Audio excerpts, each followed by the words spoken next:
So I'm going to start that right now. Okay. Recording in All right. progress. Awesome. I do have the Canvas published, and we are gonna have some quizzes, and we'll still have like 2 exams. So make sure that you have access to the Canvas. That way you can take those quizzes, and then you can also look at your grades. Okay, let's start by looking at the syllabus. So I already put the syllabus on here. You can either download the PDF or you can also access it as part of a web page. I'm going to open the PDF here. All right. So this is our class. We meet Tuesdays. It's a long period of time. So a little bit more than 5 hours. We will take breaks though. So that way, if you want, I don't know if they're still doing it this semester, but I know last semester they're offering meals, and like people would. They still are. Okay, so people would go get their meal. What time does that end? Does anyone know? Whenever the cafeteria. Oh, okay. Yeah, so we'll definitely be taking multiple breaks, and this is kind of more of a lab class anyways. So yes, I'm going to have some lecture, but then it's supposed to be more hands-on. So there'll be a lot of opportunities if you want to step out anyways. So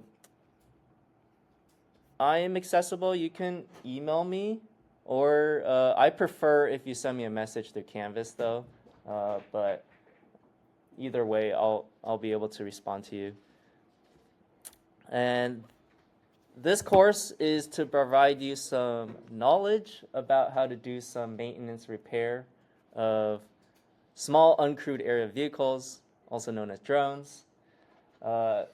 And by the end of this course, we should be able to understand some of the terminology.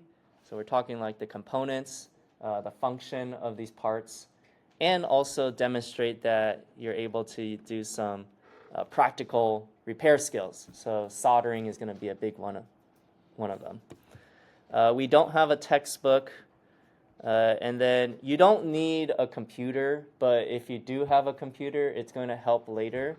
We're going to use something called Betaflight. Anyone heard of it? Yeah. Okay. So you guys are probably the FPV flyers, right? Yeah. So that's what we're actually going to be doing in this class. We're going to be building a FPV drone. So we're going to be using Betaflight later on.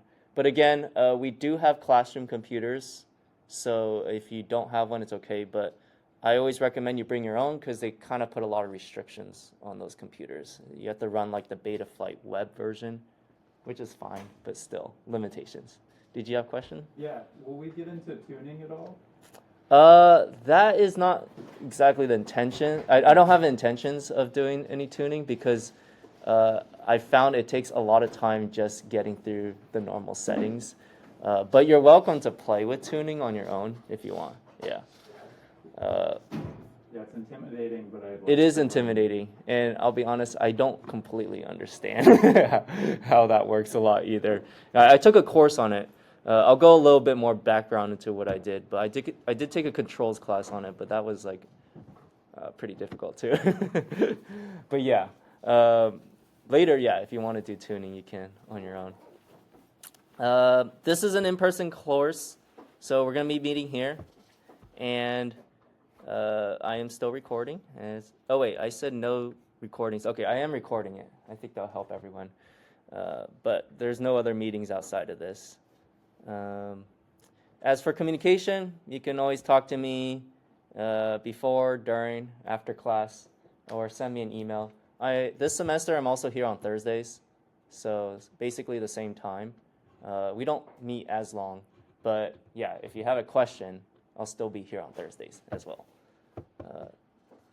Someone had a question or no? Oh, I realized no recording provided, but you're recording. But Yeah. I was making sure that recordings that are allowed by. If you want, you can take a recording, but this one that I'm recording will have the screen, so it's going to be a lot more, I guess, useful. But yeah, if you want an audio recording, that's fine by me. Yeah, I'm doing this to help you guys all, so I know there's going to be a lot of content.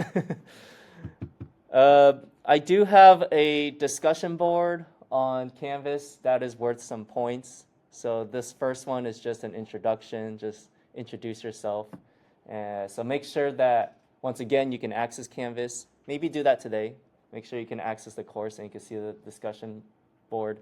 I'll point to it after I go through the syllabus. I'll show you what the assignment is. It's just to introduce yourself. It's nothing crazy. Okay, technology support. You can contact the Fullerton College IT Center if you need any support. And then if you also need DSS accommodations, let me know. Okay. And then during the exams, I'll make sure we can accommodate you. Okay. Other things, the standard student conduct from the school, make sure you follow that. Academic honesty, since we are taking tests and stuff, yeah, please abide by that. Okay, so I don't allow any late submissions from any of the assignments, so make sure you follow the schedule. And I do drop the lowest grade in each of the categories, though, except for exams. Exams I can't drop, but we'll have some lab assignment. We'll have some homework as well. So take note of the dates. And then attendance, that's also going to count toward points. So I'm going to take attendance shortly just to also make sure if there's anyone that's missing today, they'll be dropped. Or if you're here and you want to get added, you can let me know as well. And then when it comes to submitting files on Canvas, I'm pretty particular. I like to have the file names renamed to reflect, to be descriptive as possible. So that's going to be the module and then what the assignment is. This helps me because when I have to download assignments, I can figure out exactly what that particular file was for, especially since I have multiple classes that I'm teaching as well. It'll be on my computer, and it'll be a lot easier if I can find out who submitted what. Okay, here is the percentage breakdown for the letter grades. So basically every 10% starting from 100% is A, B, C, D, E, F. And this is the percent distribution. So attendance is 15%. The quizzes, which is done online on your own time on Canvas, which means that it's also, because it's done online on your own time, it's like open book, open notes. So feel free to reference. Although it is timed, so I wouldn't just open it and just start watching the lectures. Make sure you're somewhat prepared. You do get, I think I set 2 attempts though. So yeah, the idea is that you come in with a little bit more preparation, and but the attempts still give you that extra room if you need to try again. And then homeworks also submitted through Canvas. And then exams, that'll be done here in the classroom. So that's the percent distribution of the points. And then here's the tentative schedule. So basically every module is going to be a week. So actually we have 18 weeks here, right? Yeah, not 16 weeks. But it's tentative. So we're going to start off this week on module 1. So I'm going over the syllabus right now, and then there's a little overview of Canvas. We're going to talk about lab safety, drone component overview, and then I'm going to add on a little later. We're going to have to go through some of these parts, because does everyone have a seat? Yeah? You have a seat? Okay. Yeah. I want to make sure everyone can get a seat. Normally, you should be able to sit around the table, but we're going to clean up. Okay, there's another seat up here too if you need. Okay. Yeah, that's basically the syllabus. Anyone have any questions? Okay. You can find this again on the side, right here under syllabus, let me go here, that way you see the same thing. You can see right here, there's only a couple links on the left side. Okay, we'll go back to home, and I'm going to go to course info.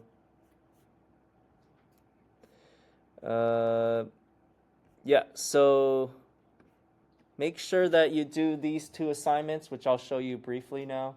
The syllabus quiz, as well as the Module 1 introductions, which is a discussion post. Okay, so let's go there. I'm going to go to modules. Okay, this is some admin things. I'm going to be posting the slides and notes. Right now, I kept the slides and notes from last semester, so if you want to look ahead, you can. But I'll probably be making some tweaks along the way, so make sure you check back after each week to see how things change. But right now, we are in Module 1. And here is the introductions graded discussion post. So you're going to answer the following questions. What's your drone background? Your goal in learning drones? What do you plan to do with drones? And what's 2 things you hope to learn from this semester? And then you just basically press reply and you just answer the question. You just type things in here. Okay. And then that's it. As long as you answer those questions, it's at least 4 sentences long, I'll give you credit for it. So. You don't have to do the video then? No. Oh, okay. No. Yeah. You probably, was that an online class? Yeah. Okay, yeah. I had so much trouble trying to figure out video. Yeah, no, this one, since it is an in-person class, we will have plenty of engagement as is. But I still like to do this just to give you some free points. This is basically free points. And also just to make sure you have access to Canvas too. If you can post, that means you have access to Canvas. Yes. 4 sentences long total or 4 sentences long per bullet? Oh, no, just total. Just total. Yeah, good question. All right, so that is one thing. That is one assignment. I said it due at, when did I say it due? September 2nd, which is next Tuesday. Yeah, I'll just set it for a week from now. The discussion, once we submit it, everyone can see it, right? Yeah, yeah. Like a group, okay. Right. And I know some online classes you have to do replies. I'm not going to do the replies, just because I don't need to abide by the online class since we're not an online class. This is just a kind of like a very simple discussion post. We're actually in a bit going to introduce yourself. You can introduce yourself, and that will be enough discussion as is. And then we also have a syllabus quiz that's also due on September 2nd. Yeah, you can see right here I have a time limit of 30 minutes, more than enough for a syllabus quiz. And then allowed attempts 2. Actually, don't take it yet. I don't know if anyone's taken it yet. Because I made a small change to the syllabus from last semester, and it just reminded me.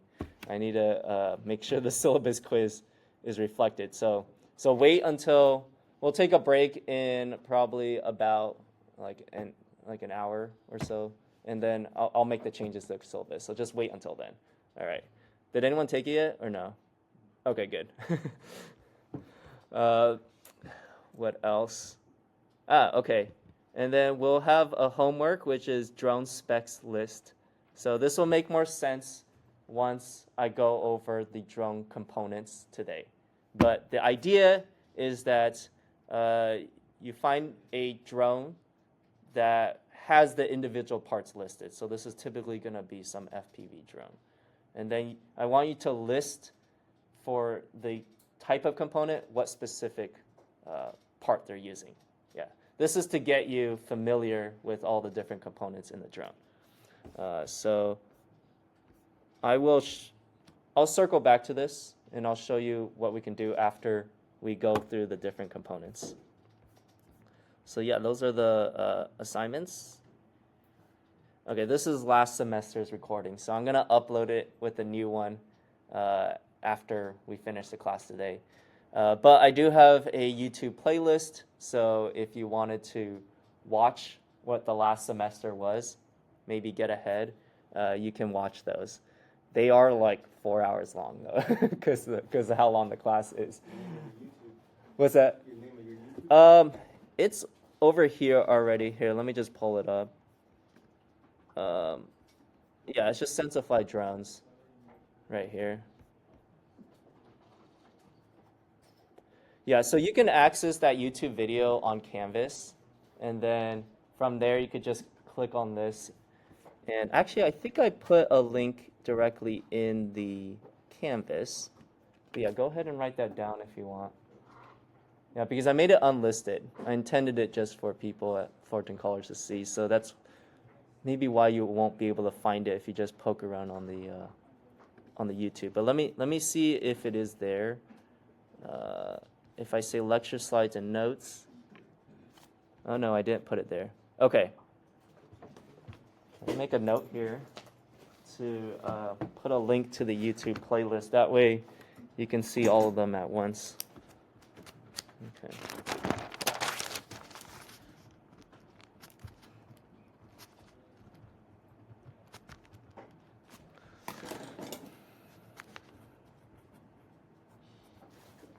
And update the syllabus quiz.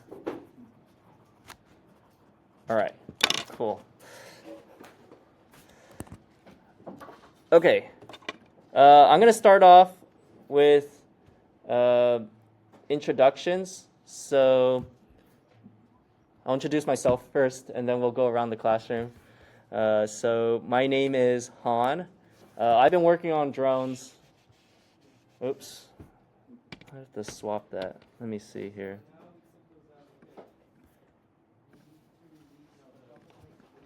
Okay, I've been working on drones since 2012. Wow, that's a long time ago. What is that, 13 years now? Yeah, I started out when I was studying mechanical engineering in college. And back then, there was just a DJI Phantom without even a camera, you know, like the old school one. It's just, you had to put your own camera underneath. So it has really evolved since then, as we all know. But I started just by building my own because really that wasn't like much of a useful drone just to have. I'd rather build one. So that's what got me interested. It's just like, oh, cool. This is like a small robotics project. Also, because drones was very novel to get the aerial photography back then.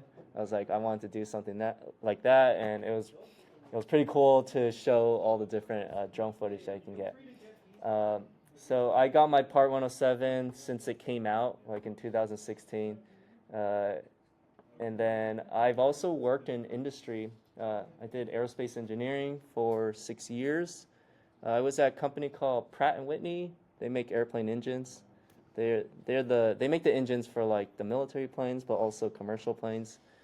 And then I also started a company, so SensorFly Drones. So that's the YouTube channel that you saw earlier.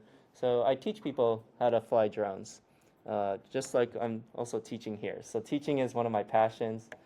That's also why I teach at engineering at Santa Ana College as well. So adjunct there. I'm also adjunct here. Yeah, so that's a little bit about me.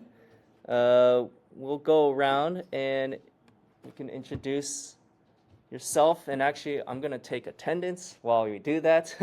So I have an idea. So just say your name, say your drone background. And then I heard this conversation going around the room, and I was like, oh, this is actually a good topic, is where you fly drones, because that can be a little difficult.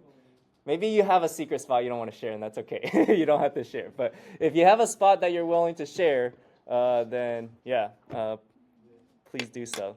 So we'll just go like that. We'll snake around. Would you like to start off? Yeah.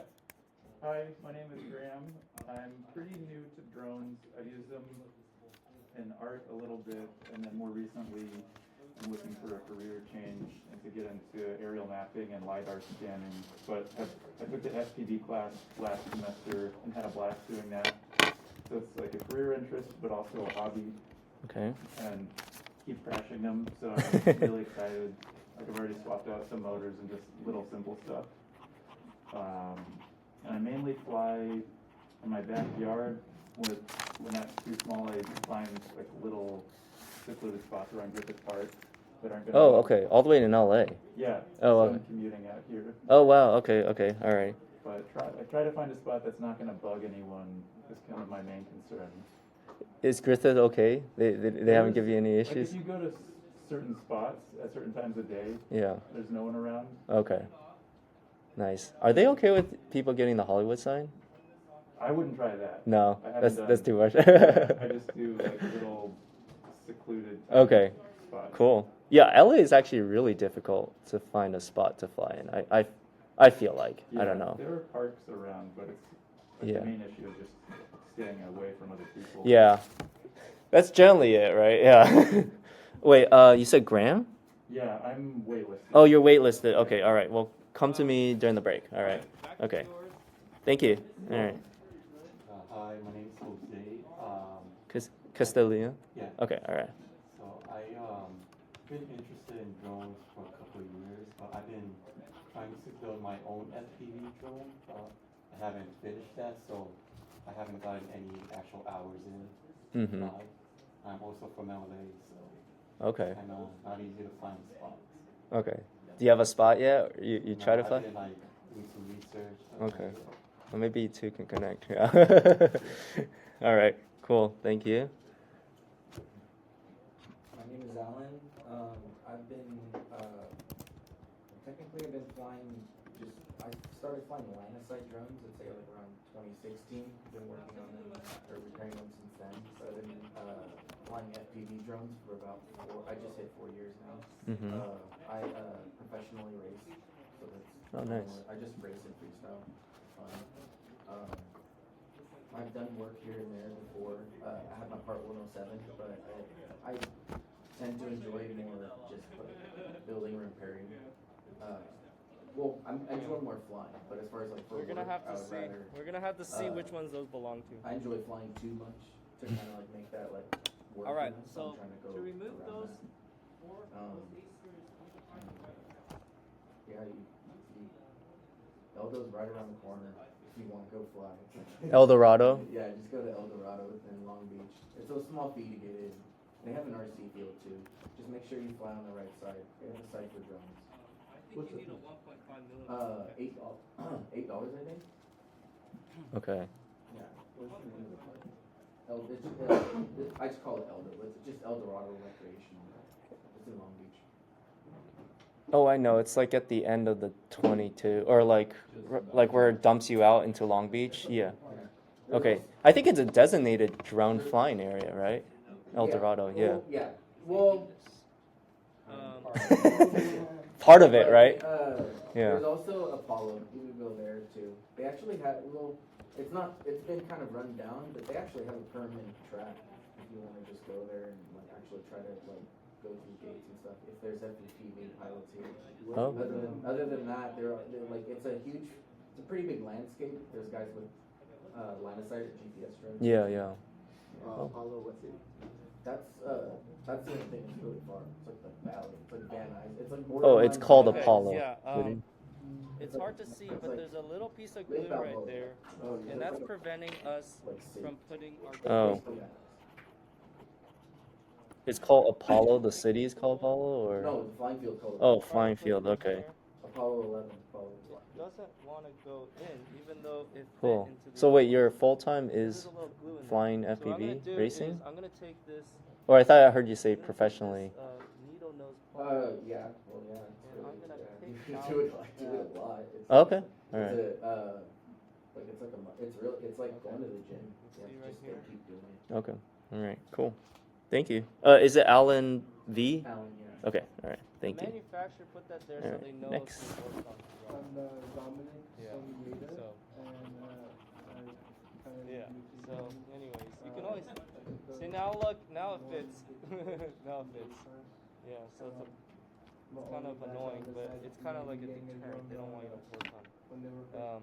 Okay, so I took Okay. that out. Now, with all 8 screws removed, I can finally lift this thing off. Okay, so Great, you have to be great. careful when you lift it off because if you remember, Okay. our other one right No here, worries. Thank you. there's a cable that's attached to it. Okay? So if you look here, gently lift it off. Mm-hmm. Okay, there's that cable attached to it. Okay, well, I don't know what's going on. Everything looks intact, but it Yeah. doesn't seem to want to turn on, does it? Huh? Yeah. So the next steps you could do, if you want, okay. What's your name again? You can take out these screws. Can you Oh, see? RUDY. Okay. Oh, I found you. Okay, thank Take you. out these two screws right here. Take off the plate. And Okay. then you can remove the ribbon cable. So I'll just do Okay. that and then put it back together. I'm in the now. drone Yeah. associate program. So I'll return this. Hold on a sec. I'm gonna do the next drone.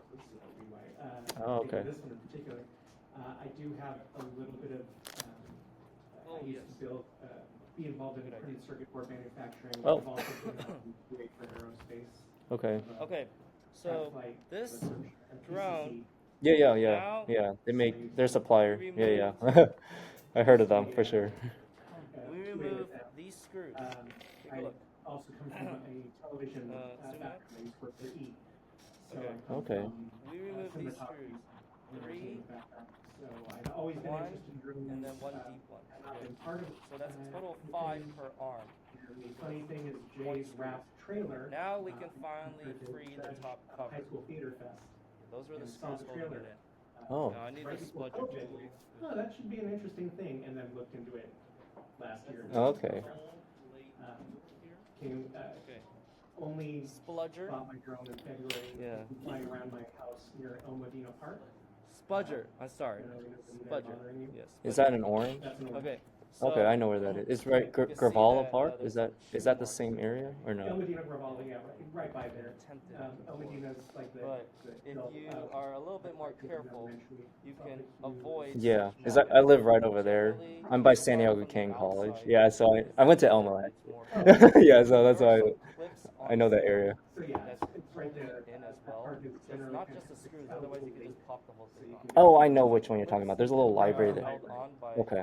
But there's also like the a press park fit. across the street that has So a big, I'm just going to kind of work my way in Got it. and Yeah. Trying just to get kind of free it.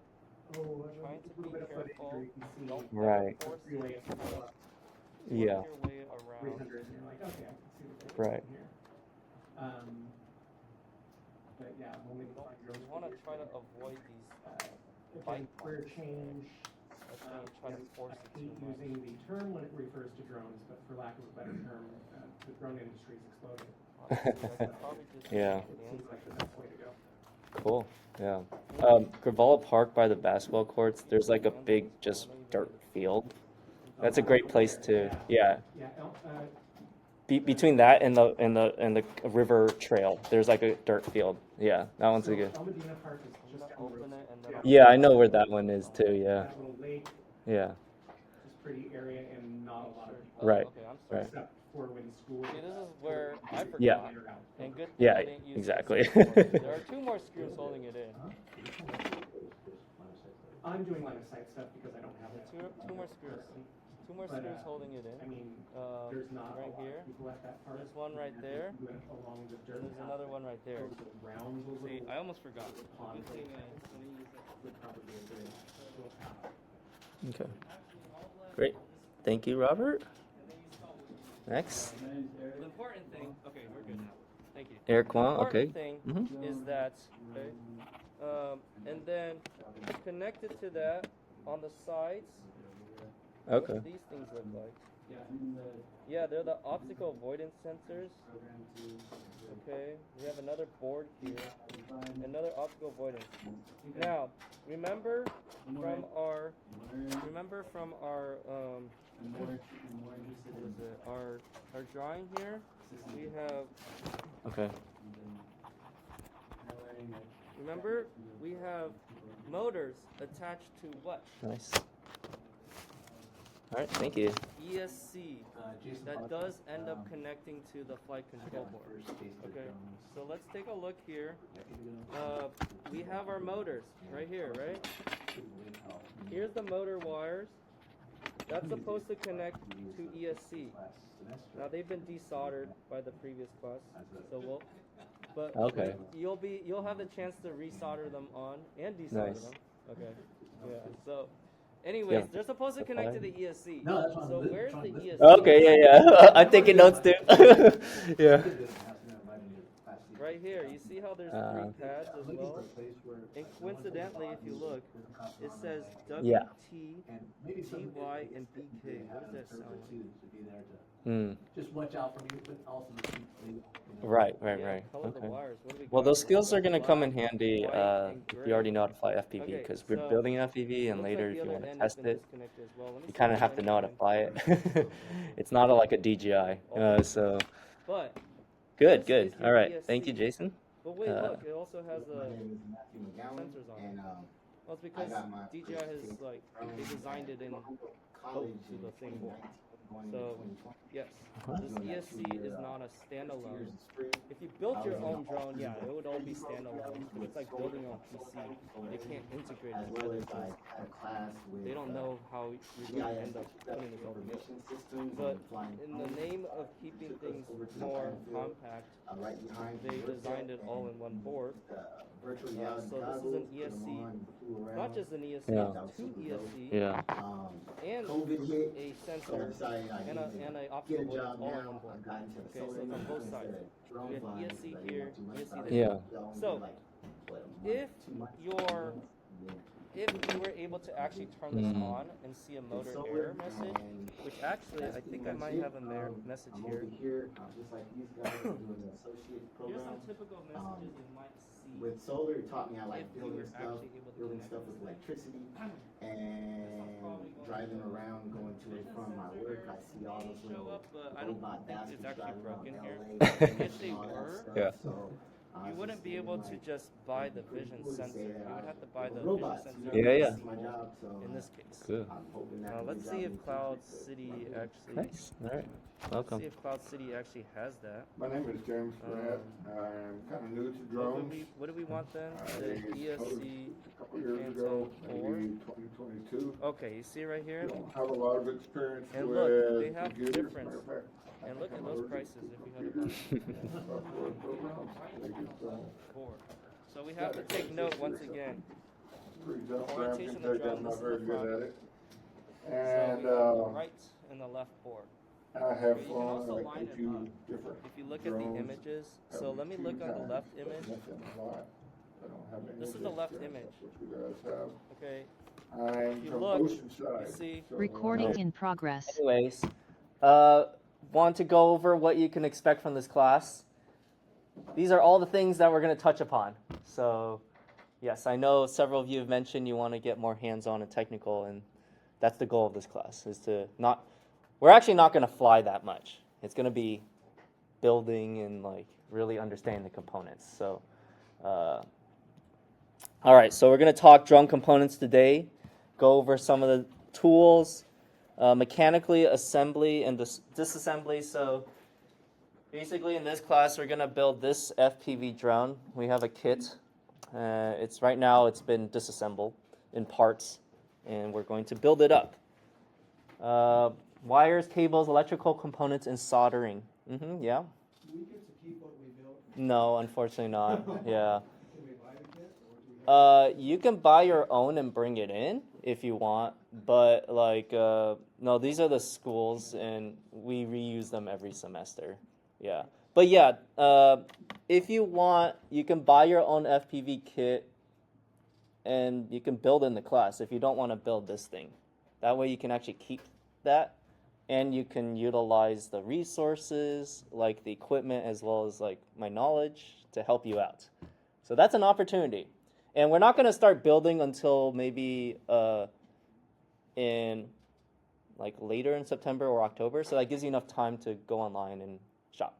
Will we be able to get that kit online? Yes, I can point out what this kit is if you want to buy this exact one. Personally, I wouldn't probably recommend this one, but I guess if you want to follow exactly what we're doing, like if you're going to buy one, I wouldn't buy this one. It's a little outdated now. Yeah, that's what it's like an analog system, and it's like I would get like a DJI 04 system or something like that, but it's up to you. Sorry, this projector turns off randomly every so often, so I have to wait till it turns back on. But anyways, I'll go over the list, even if you can't see it. We're gonna go over basics of electricity and soldering. So soldering is how we connect things, and then connect things electrically. Diagnosis of common issues, identifying and sourcing parts, more difficult than it sounds. If anyone's ever built like an FPV drones, it's a little fragmented, unfortunately. It's not as easy just going on Amazon just buying things. And then wireless frequencies, protocols, FPV cameras and goggles, drone radio receivers, choosing components, and that's going to go along with the homework, and then testing and tuning drones. Whew, that's a long list. Okay, so yeah, if you want, but again, I'm going to have this recording. But yeah, if you want, you can take. I'm going to upload the slides, but it's already on Canvas, at least last semester, which is basically the same thing. But yeah, great. Okay, who's this for? Anyone that wants to repair or learn general electronics. These are just electronics, and the skills that you learn here is applicable even if you want to do like a little robot on your own later, or do some little repairing and fixing of electronics around the house. So it's not specific to drones, although the application we're doing is drones. Also, anyone that wants to learn how to build a drone from scratch, understand how to size and select components. If you already built a drone from scratch, this might not be the most challenging course, though. This is going to be just a repeat of what you already know.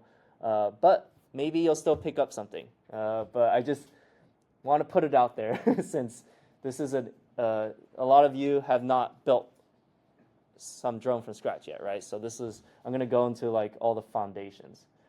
And I did mention previously just now, this is going to be mostly in the lab with 5% flying. Like basically the last 2 days is the only time we actually try this thing out because it's not a flying class. We're going to be building the drone. And I know the class title says like maintenance and repair, but in reality it's more like building a drone because there's a couple of reasons. One, in order to repair drone, it helps to know what the drone parts are to begin with. So when you have something that you know works and you can build it together, there's already enough troubleshooting steps as is. Then later when you see something that's broken, it's running through your mind like, okay, it could potentially be this part and that component. So, and then the second reason is it's really difficult, especially now, to get like DJI components to repair, and they make it kind of inaccessible a lot of times for if you're not a repair center to repair it. So, but DJI drones still have the same component as what we have. It's just that you can't just go online and necessarily always get that component. That's the hard part, is sourcing parts. Otherwise, we would do a lot more repairs. And I'm talking specifically on a DJI drone because I get a lot of people call me. They want a repair on the DJI drone. But you can still repair an FPV drone. So if you have a broken FPV drone, you want to get one for cheap online, then you can get that, and we can use that as an example to learn how to do repairs. Okay, if you know how to fly drone in attitude mode, without GPS assist, that's going to help you, because this drone that we're building does not have GPS, so it's not going to fly as stable. So later when we go and test this, you're not going to be faced with the hurdle of learning how to fly. You could just test it to make sure it can fly. Anyone that's flown FPV, you'll know that it's a very different style. You can't just be passively let go of the sticks and the drone hovers. It doesn't do that. So if you want to, you can practice on a simulator. So in the classroom, we have a bunch of these controllers. That's what we use to control these drones. These same controllers, you can plug in a USB cable, and then you can download a software, and you can practice the simulator on your computers. That's actually the start to any FPV flying, is the simulator. Like, I have people come to me and they want to learn FPV, and I say, okay, like, do the simulator first. Show me that you can at least go through a couple of gates, and then we can do the in-person lesson. Because otherwise, you're just gonna chase after the broken parts, broken drones. Yeah, simulator, what's it called? There's a couple out there. So Liftoff is one that I use. There's what's other ones? Huh? Yeah. Yeah, Velocidrone. I think they're all on Steam. Like, so Liftoff is $20. At least when I bought it. I don't know. It's probably still more or less $20. But yeah, most controllers will work. Yeah, unless it's like super basic, then it may not work. What's the name of that controller? This is one controller, for example. This is the Radiomaster TX12. Yeah, there's so many different options. This is another one. This is the Radiomaster Zorro. They'll all serve the purpose of doing your simulator. If you already have a controller, and it's as long as it's not one of those like $50 Amazon ones, and it has like a USB cable, then chances are it'll work with the simulator. You don't have to buy another one. What's this Betaflight software listed on your syllabus? The Betaflight software is it allows you to adjust all the parameters on the flight control board. Yeah, so that's the software that you use for primarily FPV drones. That's like the overarching dominant software. I mean, there are other ones out there, but like most people use that for doing any FPV drones. What's the software? It's called Betaflight. Yeah, we'll get into that a lot later. Once we actually built up the drone, then we have to start tuning and making sure all the components work. Yeah, so cool. Great. So today we already went over the introductions, your drone background, where you fly at. We took attendance. I still have to add the people, so we'll do that the longer break next time. We went over the syllabus, and I have on here to update the quiz, so hold up on that. Yeah. Canvas, I showed you it's up. Make sure you can get on the Canvas and you can see everything that I showed. Schedule. Okay. Special note about next week. Does anyone know about the commercial UAV conference? Do you guys know about it? Okay. Yeah, Vegas. Yeah, so Fullerton College is actually tabling there. It conflicts with this class. So that being said, I won't be able to teach next week class. Consider that an extension of your Labor Day weekend. Okay. Yeah. So there will be no class next week, but don't forget there is still the homework and the quizzes and stuff too. Okay. So that's the one exception is second week I'm already canceling class. But if you're going to the conference, who's going to the conference? Anyone? No one? Okay. Oh. If you want to go, you can go. Yeah, Jay, he posted it like a link. You can get a free expo pass. What is it called? Huh? What's the Okay, let me pull it up for you. If you just go on, if you've been before, it may or less be the same thing. Has anyone gone before? Last year. Okay, yeah. So it's going to be more or less the same thing. So yeah, but if you haven't gone before, it's actually pretty fun. It's in Vegas, September 2nd through the 4th. It's called Commercial UAV Expo. I don't know why it's not loading. But Jay posted a link that gives you and I can share that. I need to dig it up. That gives you a coupon code so that you can get the expo pass for free. And then you can roam the expo floor. And honestly, that's good enough. Because you can go to these seminars that you pay hundreds of dollars for, but I think you're getting great value from coming to Fullerton College anyways. They're not going to be able to teach a class that we're teaching right now because this is going to be way too long for them to teach something like that. So anyways, you can see this. Same as the AUVS ESI one? No, This one's different. I'm pretty sure it's different. There's a conference called Exponential. I don't know. I don't know if it's the same thing. Yeah. What days are you going? I'm going Tuesday and Wednesday. Yeah.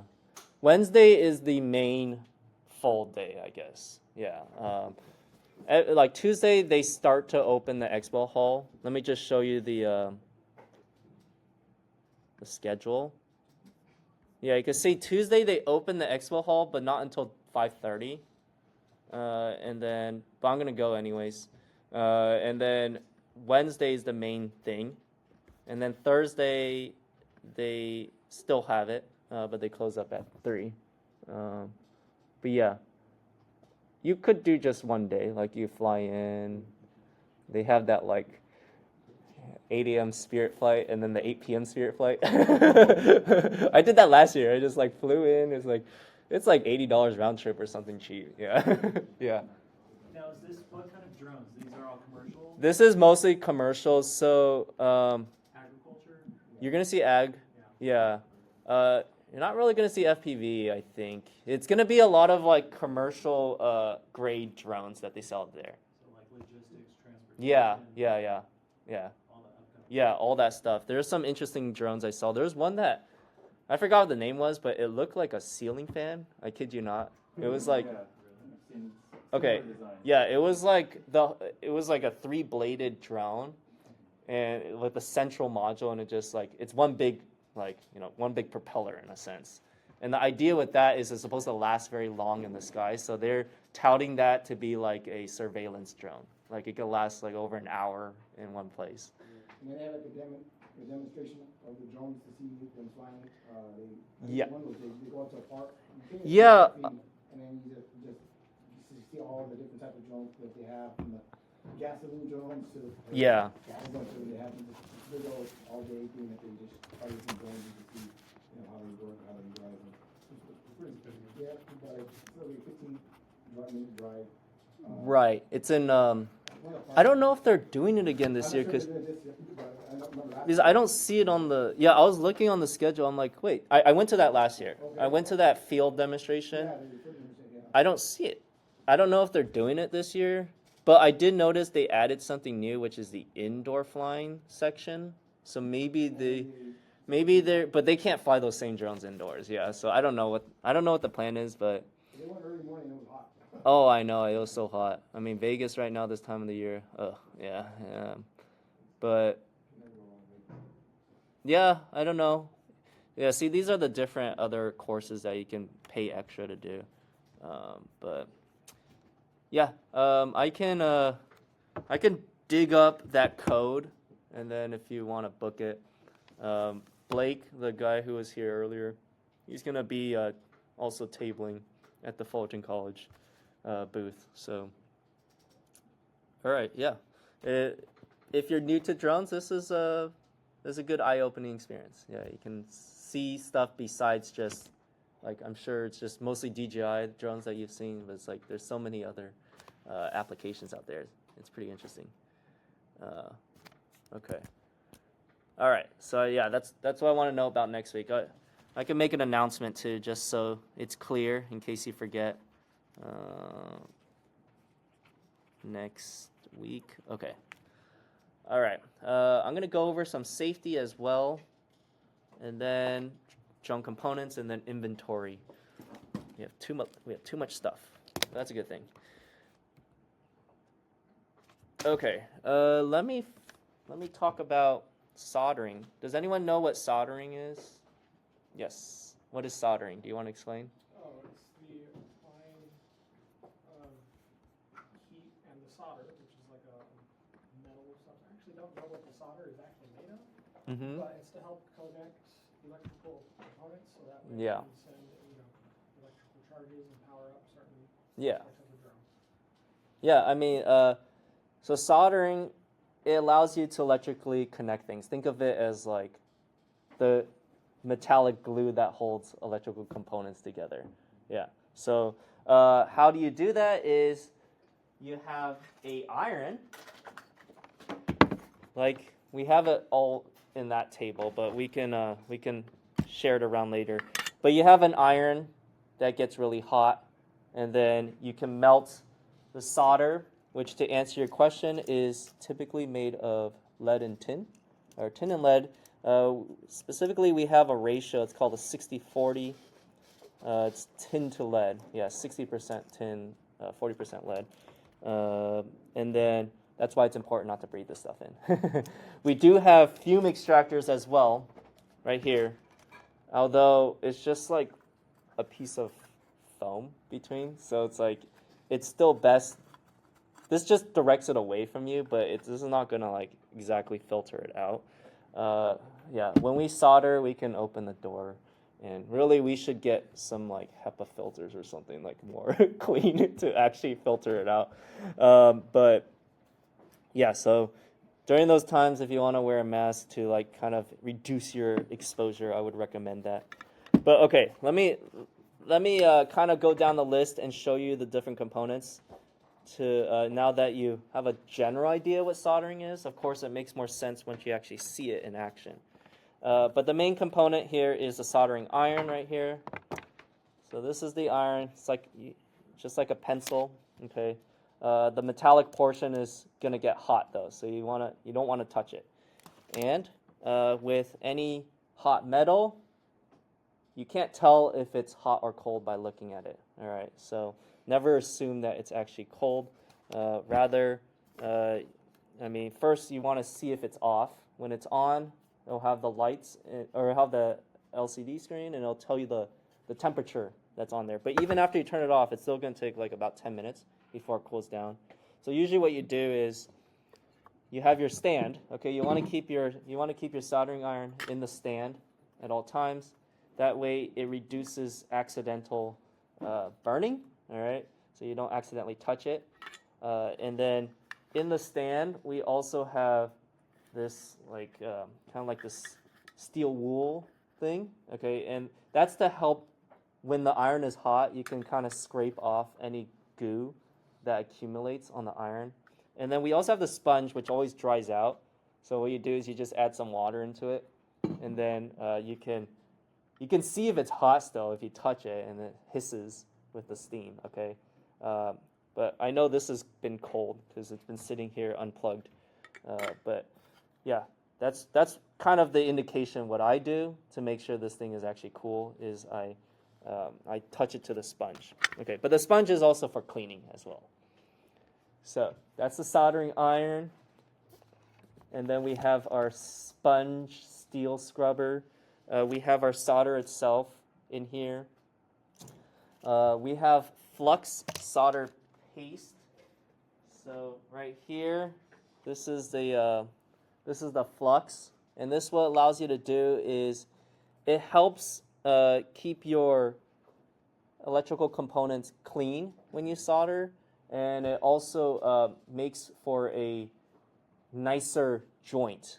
If you don't have the solder, it doesn't really like stick as well. Okay, so you want to put some solder on there. Is it for the heat transfer as well? Kind of like. I don't know if it's actually for heat transfer. I thought it just helped like disperse the heat so it melts the solder more evenly. Oh, that might be it. I learned that this is mostly to prevent oxidation and to keep it clean, but I don't know. I can look into that later. I don't know if it's actually with heat transfer. Yeah. Do you have a question? Don't most solders have rosin? Yes, that's a good point. So that I don't know if you would really need the extra flux or things. And the question is, we can, in the stuff that we're building, would we need heat sinks? Heat sinks. The components that we have, it already has a built-in heat sink. The main component that needs a heat sink is the VTX, the video transmitter. That thing gets pretty hot, but that's already built in to the design. You'll see the grills on it, so we don't need to solder that on. But like if you built a PC and stuff, actually you don't really solder on, but you put the thermal paste. Anyone built PC? Yeah, you put the thermal paste on. But yeah, we don't need a heat sink, I guess. So we're not soldering any components like a diode or anything that might be sensitive? With our practice kits, you'll solder little things. But this is another reason why I don't recommend this drone, because good and bad, it's solderless. So you just plug things together. You don't get the experience. So that's why I'm like, if you actually want to like be more realistic with building your own drone, you need a solder. But in that pile should be practice kits if they ordered what I asked them to order. So then you can practice all you want on those, and don't worry about damaging like the expensive components just yet. But at the moment, we're not going to solder anything that's like very sensitive. No chips, anything like that. We're just doing like bigger components. Yes. What is a heat sink? Oh, heat sink. So it helps disperse the heat from specifically electronics, because like a processor, it gets really hot. So you don't want things to overheat. So the heat sink typically looks like, I can pull it up, but it looks like a metal, like a bunch of like fins coming out. And yeah, sorry, heat sink. And that's just to give it increased surface area for the air to flow through. And so all the heat from the chip underneath this sink is transferred to that fins, and then the airflow helps dissipate the heat. So yeah, it keeps it cooler. Yeah, and then like on more advanced things, they have like water cooled systems, so they actually like run like a water loop through things. Yeah, so that, because this is more of a passive heat sink, but that's like a more active heat sink where they actually like some advanced PCs actually use that. They'll run water through the system to cool it down. Yes. Actually, the heat sinks that I was referring to pertain to soldering. Like if you've got a component, and this is a wire, and my fist is a sensitive component. Yeah. And I'm trying to connect here, I would take like a metal heat sink, clip it right here between the solder joint and the component. And the idea Okay. is that the heat sink draws, like if I'm soldering here, Yeah. this whole wire is going to get hot. Yes, And yeah. damage the component. So if I have a heat sink here, which could be like an alligator clip or just or beetle stacks or something like that, then the idea is that it will draw the heat away from the joint and save the component. Okay. We're not doing it here. We're not going to be doing something like that. We don't have something sensitive enough. Okay. But do you have that type of device? It's just, you can use anything. Oh, you just use anything. Okay. All right. Paper clip, Oh, got it. Okay. I thought it was a specific device that you need to use for that. yeah, Okay. or soldering heat. Okay, got it. Yeah. For now, since this is going to be like a lot of people's first time doing soldering, I'm just going to have us focus on just getting nice, clean joints. Yeah. And none of the things, so it's going to be mostly like soldering wires. Actually, in reality, if later when you build your drone, you're going to be mostly soldering wires to pads. Yeah. So there's not going to be too much concern with you actually soldering components onto boards. Those are all done at the factory now, like all those little resistors that you see on there. Okay, I bring this up because this is a question. Yeah, primarily flux is used as a chemical cleaning agent, removing oxidation contaminants. So yeah, it's not with heat transfer. I don't think heat transfer is one of that. It's just to keep a clean surface. Let me show you what it looks like soldering with and without flux. Yeah. So, okay. Well, no, that's not exactly it. Oh, yeah, because soldering is also the term they'll use for like plumbing and stuff, because it is trying to find. You'll notice it. How about that? It'll make more sense once you actually start doing it. You can try with and without flux, and you'll notice like the solder doesn't want to stick on there without the flux as well. And it also doesn't look as clean. It's not as shiny and clean. So, yeah. Okay. Yes, but you also brought up a point. They have rosin cores, so actually inside they already put like a thin little amount of this rosin or inside. So that way, as you're soldering and you're melting this, it already includes a little bit of flux in there. But I like to that can like the smoke that you see is actually like the flux burning up, and that can get used up pretty quickly if you're not experienced enough. You're gonna dwell, and then when you dwell a long time, it's going to burn up all the flux, and it's also gonna heat up your component. You have to be like fairly quick when you do this, and then it's actually you can get away without using this. But if it's your first time, maybe still use this, and then that way it buys you a little bit more time. Yeah, but these do have you'll see it in here. It says rosin core, so it does have a little bit of rosin flux on the inside already. It's like a pool noodle if you think about it. So the hollow space is where they have this in here. It's really hard to see because this thing is tiny, but it's in there already. So it's not just a strip of metal. Okay, we have our fume extractor right here. So you want to point it. The foam is gonna be like where the air is going to come out. Wait a sec. I'll see once, whatever the fan direction you want to blow away from you. I think it's going to be this way, actually. The foam is towards you. But we'll look once we actually plug it in.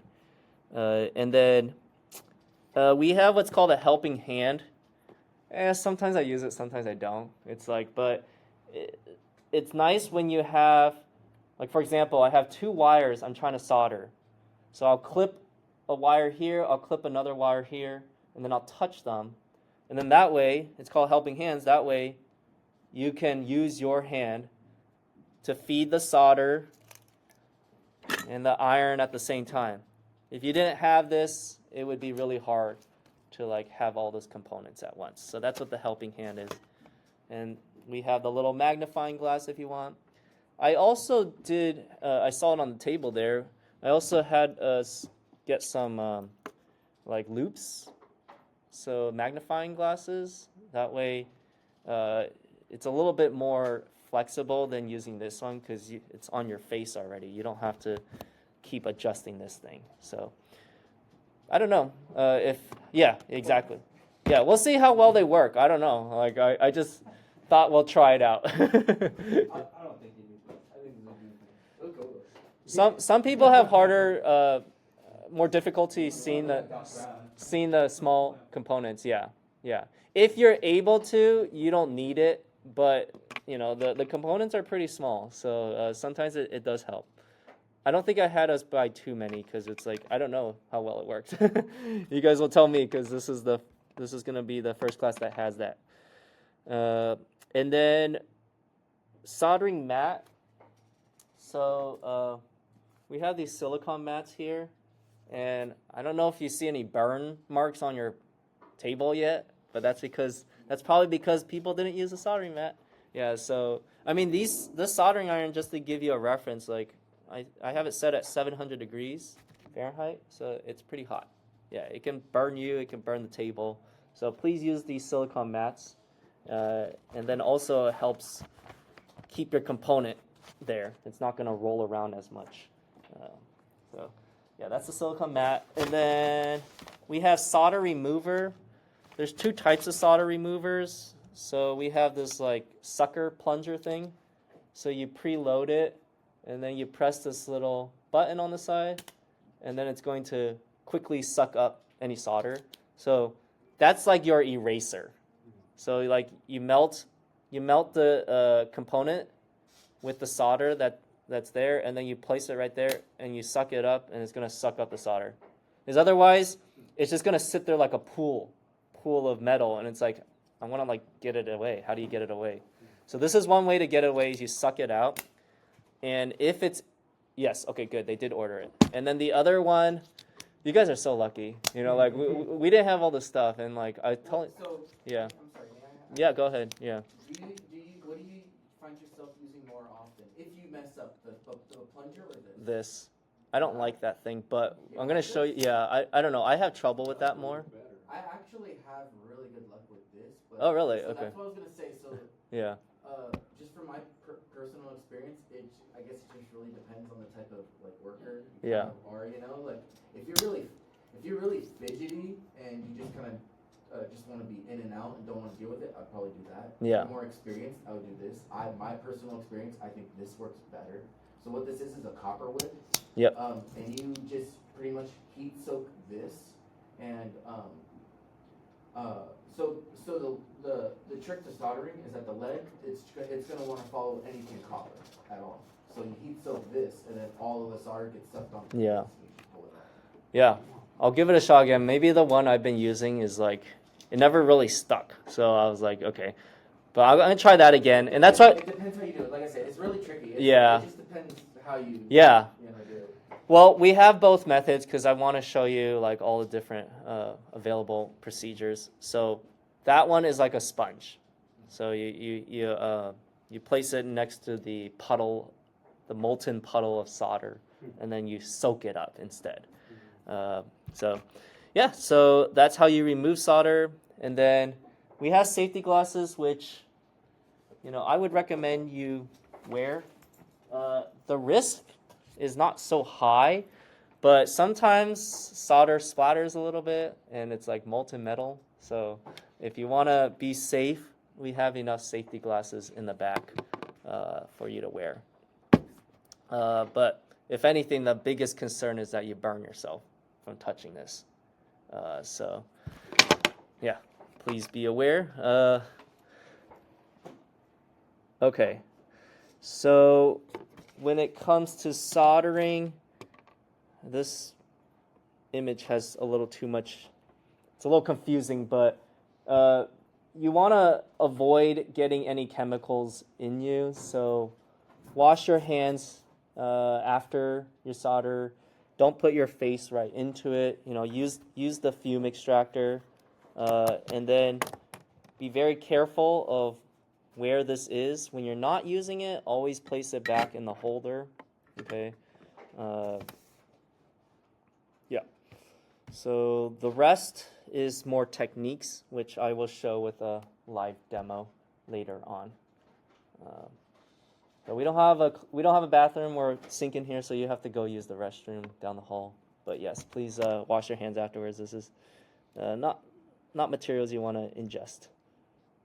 Okay, we'll go over the components later. Okay, that's the main thing about safety I want to go over, because this is probably going to be the most, besides you maybe getting cut with the propeller in here. That would be probably the biggest risk in this classroom is from the soldering iron.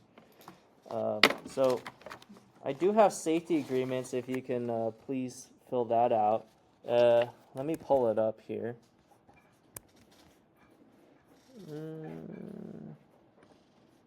Oh, okay. Give me a sec. Okay. So on the safety agreement, we have emergency numbers. If you have a medical condition that affects you being in such an environment like this, let me know. We can make sure that you're safe still. And then, no fooling around. And importantly, don't eat while we are soldering, because that's for your own safety. You can get some traces of the contaminants into your food. Okay, so please no eating when you are working on these, when you're soldering. Okay, and then also at the end of each class, we'll make sure to leave some time to clean up and put away everything. I've seen where people accidentally forgot to turn off their soldering iron and just left the classroom. So by having this extra time, we'll make sure everything is shut down so that nobody accidentally touches it and it's still hot. And also because I hope this is the worst condition that we'll see it. This room has always been very much a storage room. So, but at least at the end of today and every class, we should have the tables cleared at least of equipment, and at most, not equipment, of components, and at most we should just have some of the soldering irons and tools out. Okay, and then yes, please wash your hands. I don't think there's really a concern, but if you have long hair, that could potentially get in the way and burn. Just also watch out any loose clothing. fire extinguisher, is it actually in that corner? The sign says there is one. Unless it's behind a Okay. door. Oh, there it is, right there. Oh, great. Okay. All right. Don't follow the sign. Go there. there's a fire extinguisher, and then there's 2 exits over there, but I guess that's the only fire extinguisher. One over there. Okay, good. We have 2 fire extinguishers. Good. All right. Thank you. So, please take a look around you. The fire extinguisher may be behind you. Okay. All right. I did mention this already, but worth pointing out again. Yes, hot metals remain hot, and they look the same as when they're cold. So before changing out the tips, make sure it is actually cold. Okay, because you can change out the tips. Okay, you can hold on to this, and if you want a more fine tip, you could take this off, and we have different tips, and you can place a new one on. This is actually the heating element, so this just slides right on.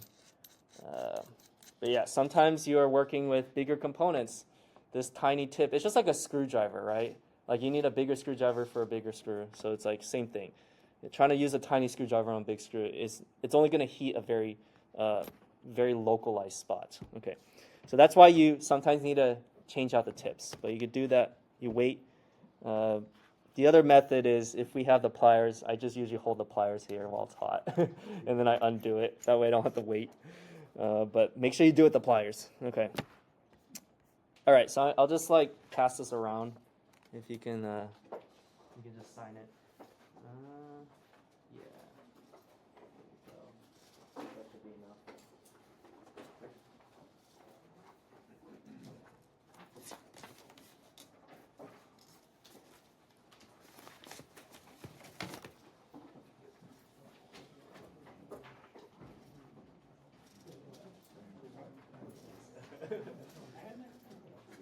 Yes.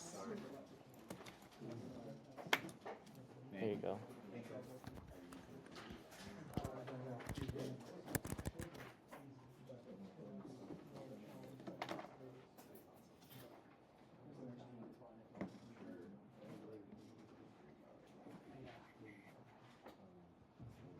That's Tech 140. This is Tech 140. Yes.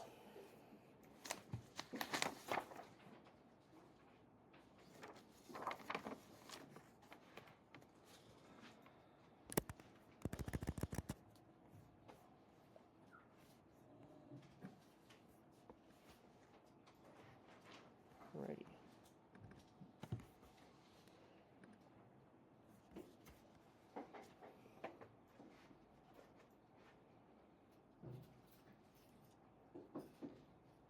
You guys like math? Because we're going to be doing a little bit of that in this class. Oops. There's no prereqs. It's just this is a little bit of engineering after all. Yeah. It's going to be good. The math is justified. Okay. This is fall.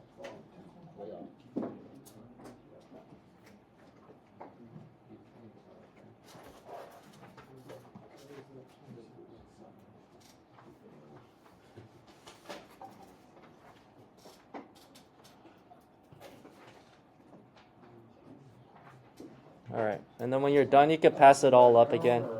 Huh? You could just pass it back up to the front, and then I'll collect it from there.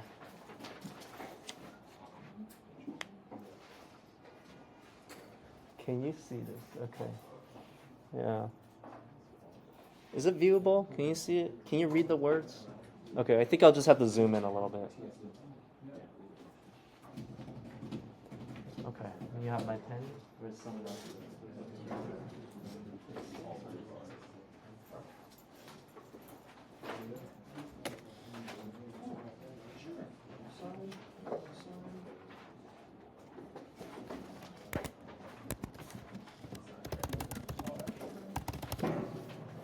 Alright, let me see if I can pull up stuff.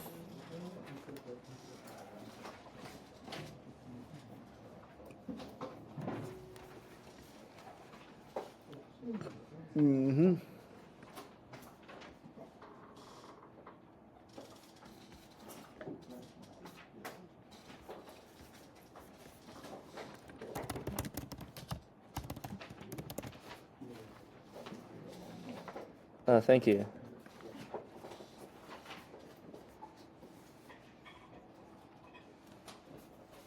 Oh, thank you. I know there's some blank pages in there, sure. Yeah, okay, this is extra. All right, thanks. Okay. Great. So now we are going to go over drone components. All right. There's going to be a lot of terms, but I'm going to walk through each of these, and the idea is at the end you'll understand what they all do and how they're connected. Okay. This is going to be on the first quiz, so make sure you understand and watch this video if you need to refer back to it. So we'll first go over the different components, and if you know about the components, just let me know. So we have the flight control board. That's the brains of the controller, and then that's the computer, basically. On the flight controller, we have a bunch of sensors as well. So it's going to tell you, like, usually baked in, we have the compass, we have barometer, we have magnometer, accelerometer, gyroscope. So those are all sensors that are built in and essential for an aircraft. Then we have the frame that's going to physically hold everything. We have the battery. ESC, does anyone know what ESC stands for? Mm-hmm. Electronic speed control, And what does that do? it basically controls the power that goes in the motors. Yeah, exactly. Yeah, so we don't take the battery and directly put it to the motor. We pass it through a controller, specifically the electronic speed controller, and then taking a signal from your flight control board, that's going to dictate how fast and what direction your motor spins. Okay. There's a reason why we can't just go straight to the motor. Well, there's actually multiple reasons, but primarily we're using brushless motors here. Brushless, usually it has to go in phases, so you need to send out different pulses. Then we have the motors themselves, the propellers that goes on the motors, the controller, also called the radio, and then the receiver, which is going to listen for the signal from your controller. So those are required components. You need that at minimum to run a drone. Yeah. I have a question about the type of current. Is it AC or DC? This is DC current. Yeah. So AC, at least primarily where you experience it, is mostly power distribution. So we'll have like AC, like coming into your home and out of the outlet, 120 volt AC. But when it comes to end electronics, these are basically all DC, DC current. Yeah. So good question though. Yeah. Okay, so those are required components for a drone. What's a big thing? I mean, like if you look at this, well, I kind of have it listed on the other side, but the main thing that's missing is a camera. You don't need a camera to fly a drone. All right, so like, yeah, especially if you get like a cheapy drone, they're not going to have a camera. That's where I have it broken out as accessories. So these are nice add-ons that are very useful. So camera or other payload. So it sounds like some of you taken like thermography class and mapping. Okay, so then you have a thermal camera on there, or perhaps a multispectral camera if you want to do like agriculture. So those are different payload options. I mean, that's what makes a drone useful, right? Just on this left side, if you had a drone, that would just be for pleasure. I guess that would just be like flying a normal, just like a hobby. All right. But if you actually want to do work with it, then you have to add something to it. Okay.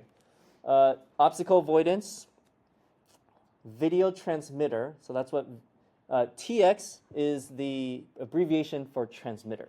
So if you see anything labeled TX, that's industry convention for transmitter. So VTX is video transmitter.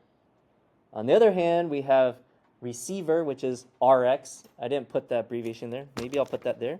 That could be a good addition. Okay, so you'll see receiver.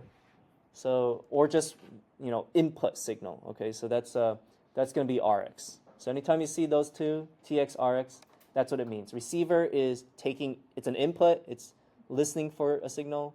Transmitter is giving out a signal. Then we have the goggles, and that's going to look at the camera feed that you got from the VTX.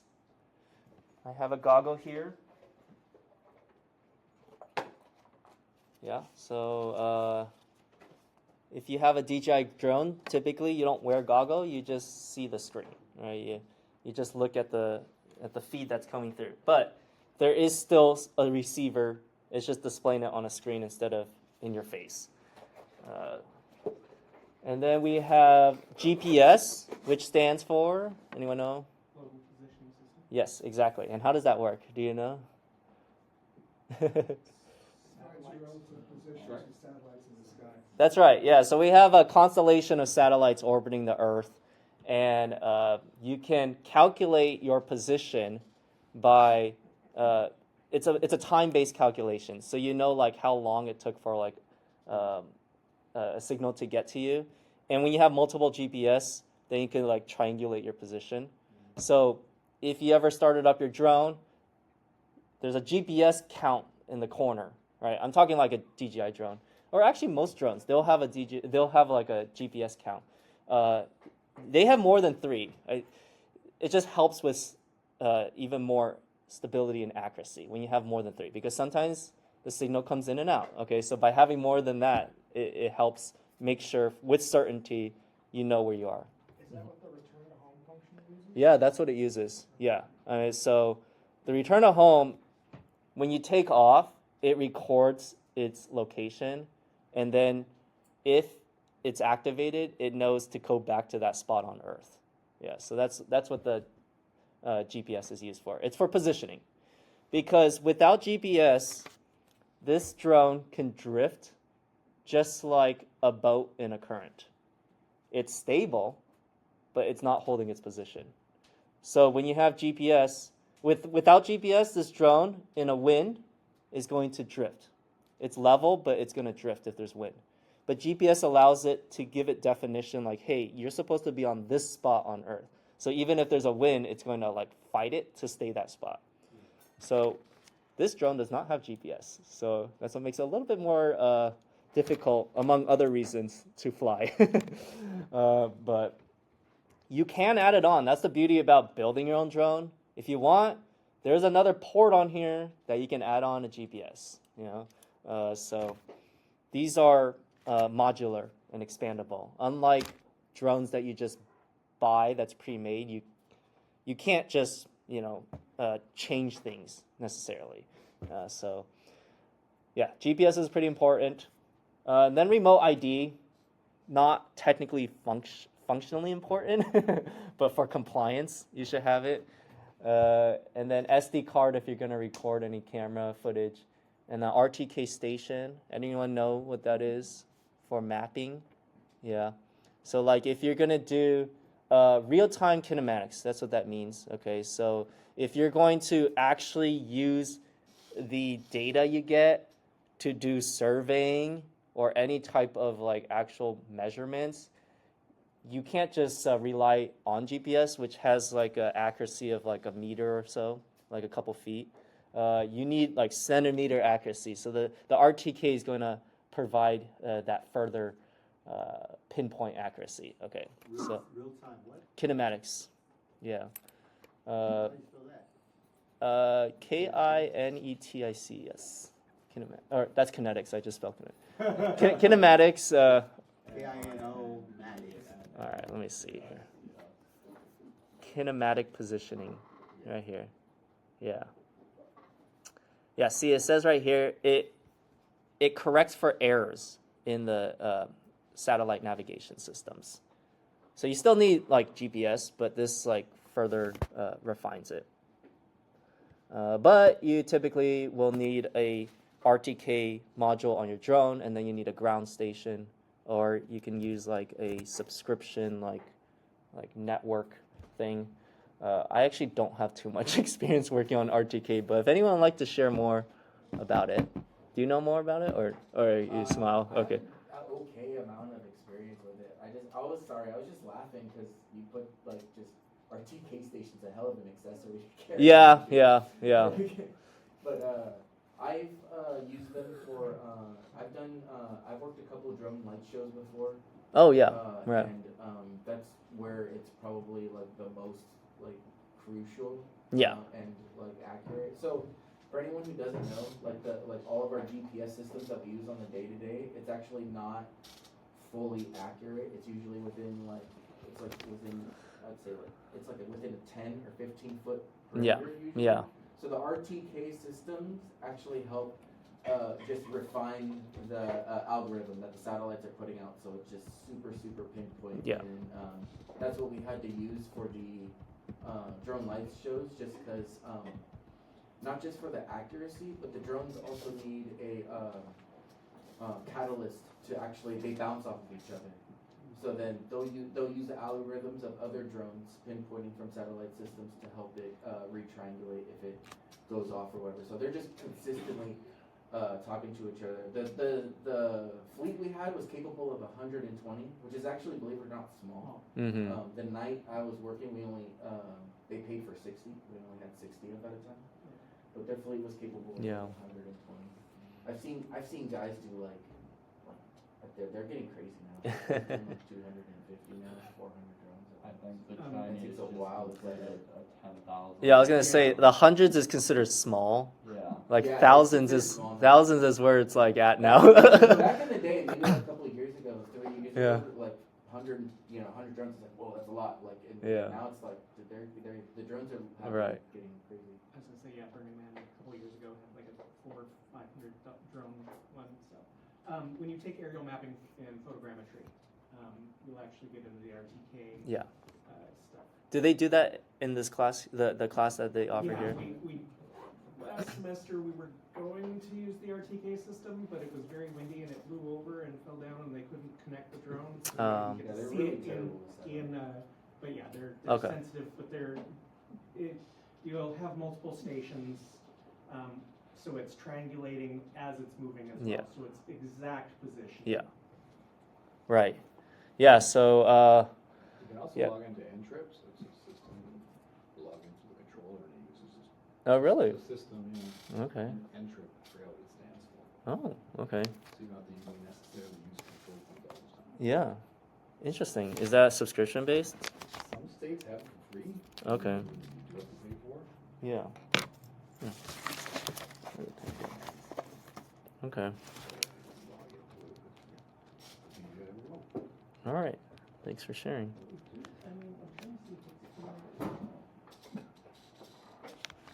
Oh, the RTK. Yeah.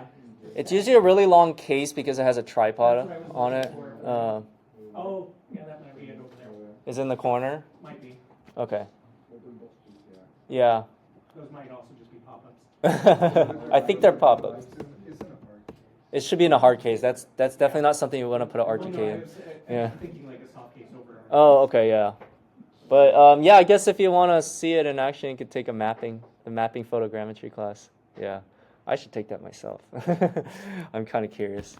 Okay, then this is stuff that would actually, go on the drone. Well, I guess technically not the RTK station, but then we also have ground support equipment. So these are stuff that you still carry around. So that means these are stuff that you should have with you. So charger, computer if you want to make adjustments to the parameters, drone case to protect your stuff, landing pad and camera filters. Okay, that would go on the drone. I don't know why I put it there. But yeah, so a lot of components with the drone. Okay, what I'm going to do is, yeah. What I'm going to do now is I'm going to show you how these are all connected. Okay, so this is last semester stuff. I'm going to draw this again. All those components I mentioned, they're right here, but fear not, we're going to do it from scratch again. Okay, so I can, well actually, some of you wrote down the components. Let's start off, I'm gonna give you the first one. We're gonna start off with the flight control board. So, I'll do this. flight control board. Okay. Commonly, I might write it as FCB. What are some of the things I said is on the flight control board? Brains, computer with sensors. Yeah, so it's the brains. It has some sensors. Sensors. So let's, gyroscope, what's that? Gyroscope. Okay, good. Let's start with that one. You said barometer. Gyroscope, compass, and sometimes they will say it is a magnometer. Okay. What else? Do you remember? You said barometer? Yes, barometer. And what does that do? Altitude. Yeah. Al- Is that with air molecule density? Is that how it measures? It's basically like air pressure. Yeah, so as you go higher up, the pressure decreases. So that's how it knows that you've gone up. It's very minute. We don't notice it, but these sensors are pretty sensitive, so they'll pick it up. So gyroscope is going to tell you like angle. Let me list what it does. Like angle, tilt. Compass is direction.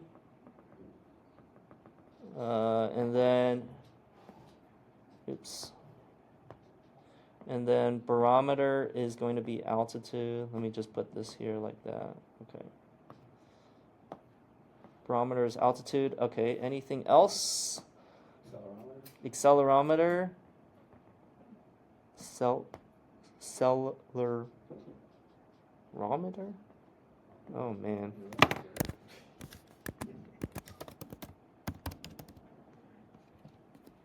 Okay, yeah, I did spell that right. Okay. All right, accelerometer, what does that do? Yeah, it's going to tell you the speed. Yeah. Yeah, it does kind of work off of that, yeah. It'll know, like, if you accelerated, so then, therefore, you can derive the speed from there. What do they use for like measuring distance? Like I know some drones have rangefinders. Okay. Is that related to? Does anyone know? How do we measure distance? How far the drone has traveled? GPS. Yeah, you need a reference point. So that's going to be a separate module. Physically speaking, the GPS is like, it's a little, it's bigger. So these things are what we call MEMS, micro electromechanical systems. They are super tiny. Let me just show you. MEMS sensors. Okay. This is huge. This is still too big. Oh, this is a camera, by the way. But like, this is, like each of these little chips that you see right here is a little sensor. Well, not necessarily, like these ones are resistors. But inside some of these chips, they have like really tiny, you need a microscope to see these. But this is how it works. Like for example, accelerometer. It'll notice when one of these components slides past a fixed point, okay? So that's how they're able to fit all of these sensors onto the flight control board, which is like, like the flight control board on this thing is like this big. It's like an inch by an inch. They're able to fit all of these sensors on top of the processor, like the brains, because these sensors are really small. So MEMS, it stands for Micro Electromechanical Systems, tiny sensors. Same thing with your phone, right? They have, if you ever use like you can use the compass. It also has like a tilt built in, right? It has all these, like if you ever shake your phone for certain things, so that's like the accelerometer. It'll know all these things because the MEMS sensors on here. It's pretty cool. Yeah, look up on YouTube and see. It's amazing how they made those things. Okay, we have gyroscope, compass, barometer, accelerometer. Is there anything else that I'm missing? That would. Regulators, ESC. Oh, that wouldn't be on the flight control board. Let me see if there's anything else that would So be. your antenna leads would go to the compass pads, right? What's that? So your antenna that you're receiving the signal from is going to go to the compass. The antenna that you're receiving a signal The from? antenna will be connected to the FCV, but probably not on the FCV. Yeah. So the flight control board is literally like it's like a PCB board or a printed circuit board Right. with a bunch of chips on it. The antenna has to. I'll show you later. That has to route in externally. It's not going to be directly to the flight control board. Yeah. That's Well. a special kind of flight controller. Yeah, we'll have something. Some of them might have it built in, but I'm gonna like when you get to smaller drones, they have multiple things built in. They'll even have the ESC built in. But for now, we're going to like kind of break this out for like a bigger drone where they're individual components. Okay, I think this is it for the flight control board. Well, let me. Let me see if there's anything else I missed. Oh no, that was it.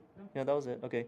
Yes, your question. The accelerometer that's on board there, is that like a fore and aft type accelerometer or linear type? It should be.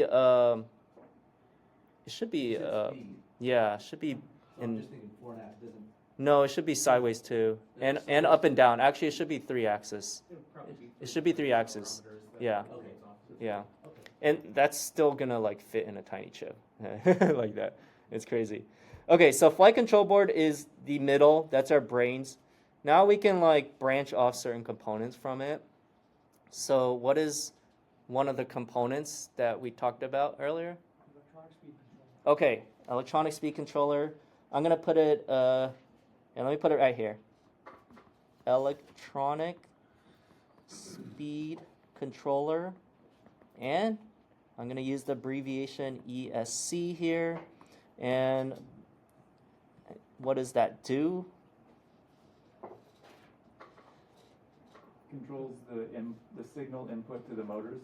Yes, so let's draw some motors. Okay, because electronic speed control on its own won't really do anything. So I'm going to just draw a motor like this. Okay, this is the mount, and this is the shaft that holds onto. I'm going to say times 4. Okay, so this is motor. Okay, times 4 if we're dealing with a quadcopter, times 6 hexcopter, whatever. So here we can tie in to the electronic speed controller. Let me put the times 4 right here. Okay. So I'm going to, let me redo that. I'm going to do an arrow to show you like that.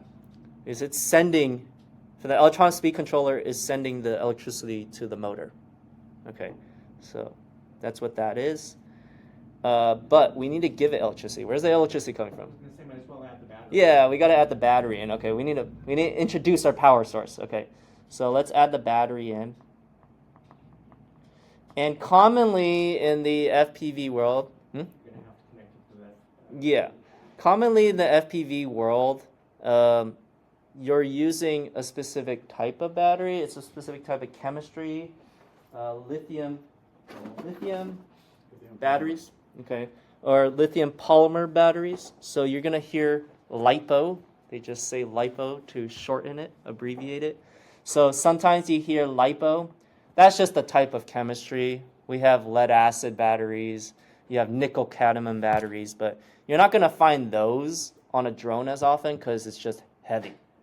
Lead acid is what you use in your car, at least a gasoline car. Now that we have electric cars, use lead acid battery, and they're heavy.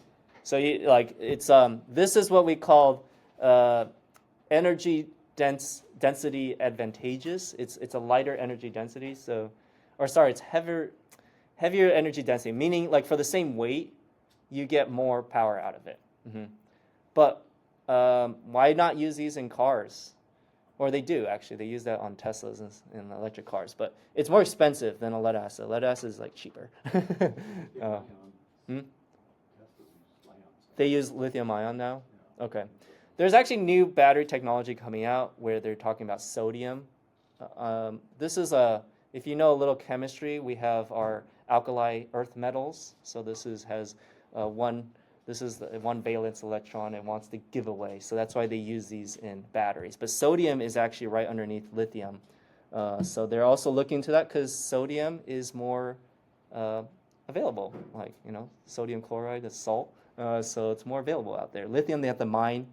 There's controversy around that. Like they have to mine in like Africa and like using like a lot of child labor and slave labor or I don't exactly know, but there's like, there's definitely like, it's definitely like harsh conditions out there, is all I'm going to say. So that's why there's controversy about using lithium, and there's also geopolitical reasons to do it. Anyways, I went on a tangent. So let me show you the battery here.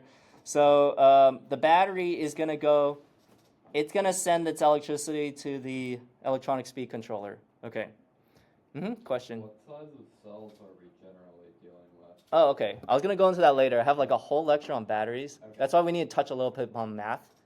Because if you look at these batteries, I don't know if you ever seen one yet, but they have a bunch of numbers on there.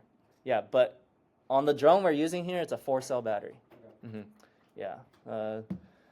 So we have the battery sending its electricity to electron speed controller, and then that's processing signal, and then it's going to send it to the motor. Oh, where's the signal coming from? Yeah, it's coming from the flight controller. Okay, yeah. But you also have to power the flight control. Yes, exactly. So typically you also have the battery going straight to the let me think. Yeah. Battery goes to ESC, no? Yeah, it doesn't go straight to the flight controller. I'm sorry. I missed that. Yeah. It still goes to the flight controller, but yeah.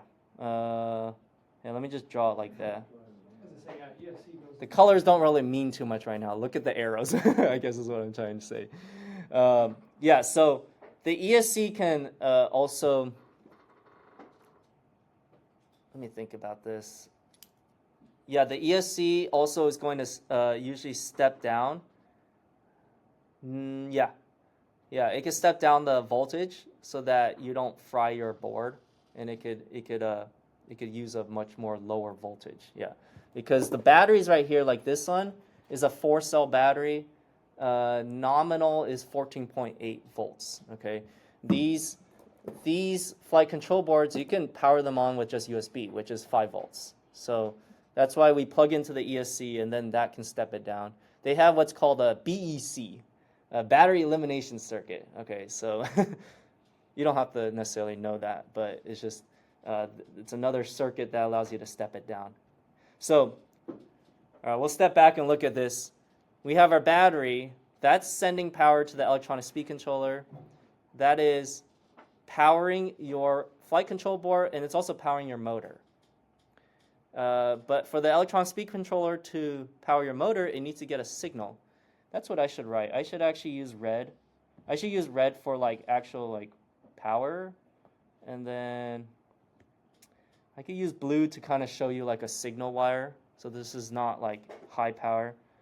Yeah, so there you go. Signal is just a low voltage. It's just like, yeah, it's just telling it data, basically. Okay, let me draw on the propeller. It's just physically connected, the propeller right here.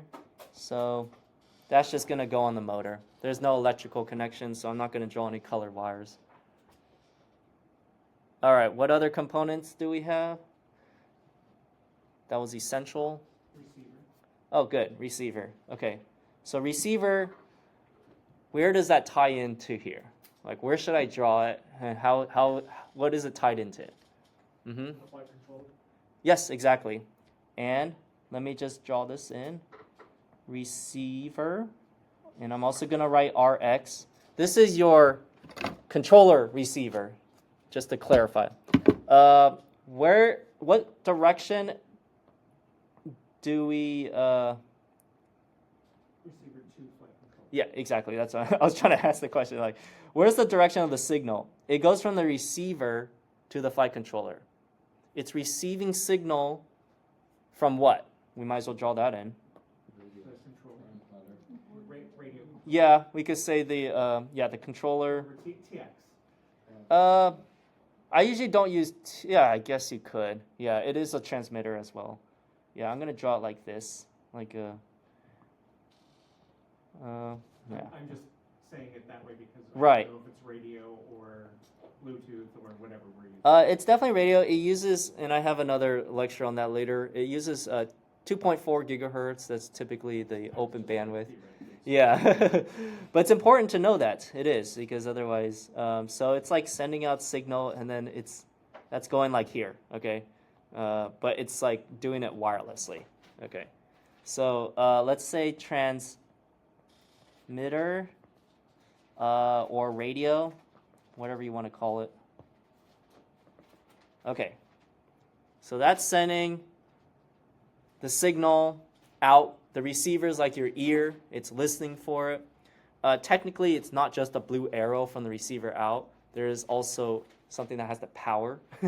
So I don't want to confuse too much. But remember, the red is like power, and the blue is signal. So you need to provide power to the receiver, right? These are all electronic components. They all need power somehow. The only thing that doesn't need power is the battery itself, which is the power. Okay. But the main thing is that sending signal to the receiver. Okay, good. What's something else? Mm-hmm. Receivers getting power from the flight control board? It's getting power from the flight control board, which is ultimately still coming from the battery. The reason it's getting it from the flight control board, because the flight control board will dish out its low voltage from there. Yeah, so once you power on the flight control board, it can like continue to give out like the 3 to 5 volt. And that's all your receiver needs. It needs a very low voltage. The reason the motors can't go straight to the flight control board, and I will draw an arrow just to show that. Okay, so like this cannot happen. All right, this cannot happen because it's a high current draw device. Okay, it's going to, yeah, the flight control board is not meant to, it's like trying to run a microwave from your USB port on a computer. It's not intended to handle such high current draw. So that's why you have the electronic speed controller, which acts as kind of like that buffer, and it interfaces directly with the battery, and then it takes a signal only, and it tells it, okay, here's all the electricity you want. Mm-hmm. How quick do they interact, or does it Oh. slow it down? No, very quick, milliseconds. Yeah, very quick. Mm-hmm. So yeah, that's not gonna really be like a concern when you're flying. It shouldn't be, especially when you're flying really fast. You need all these changes to happen really, really quickly. Okay, so just to clarify that X, and to show you it does not directly connect to the flight control board. Okay? What else do we have? Everything we start getting into optional. Mhm. Right? Yeah. Was there any? Not really electronic, more physical, but a good frame. Oh yeah, there is the frame. I guess I didn't draw that because, all right, I'll draw it here on the side. The black part. Yeah, here's the frame. I mean, in this case, I'm kind of drawing like, I can't really call it a schematic, but it's like an electrical wiring diagram of sort. Yeah, so frame is going to be your hardware. So that's what actually physically holds this all together. We're on components. Yeah, okay, so I was just checking back on here. So, okay, so now we're on more of the accessories that go on top of it. Okay, so look right here. It's pretty basic, right? Yes, is there something I'm missing? Or Would the flight control board have a transmitter as well? Because something's got to be sending telemetry back to the controller. that's discretionary. So, yeah, we can talk about that next. Right now. So right now, I want to show you what you see right here is the absolute bare bones of what you need on any drone. Every drone will at least have this stuff. Yeah. So basic drones do not send out telemetry back. Yeah. You technically don't need telemetry to fly back. It helps a lot. It helps to know what's going on board.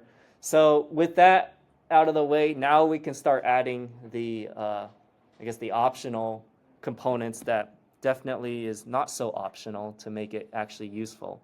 So what's one thing that we want to add? Mm-hmm. VTX. Yeah, VTX, okay. And can you remind me, what does the VTX do? Makes that connection between the goggles and your camera. Okay, let's draw I camera. was gonna say you get the camera. If you're gonna bother with that. All right. You mentioned camera, I draw camera. You mentioned goggle. Let's draw the goggle. Okay, which looks very similar to my controller. Let me draw like a strap here. Okay, good. Hopefully that makes sense. All right. How are these all connected? Yeah, let's start with power. How does this power up? I'm going to use the red. Control board. Yeah. So yeah, it does. Let me think. VTX. Yeah, it does. It does power up from the flight control board. So there, and then the camera. How's that powered up?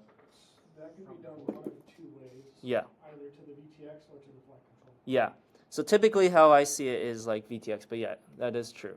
VTX is kind of like an analogous component to the ESC. It's like you don't plug the camera straight to the flight control board, although you can.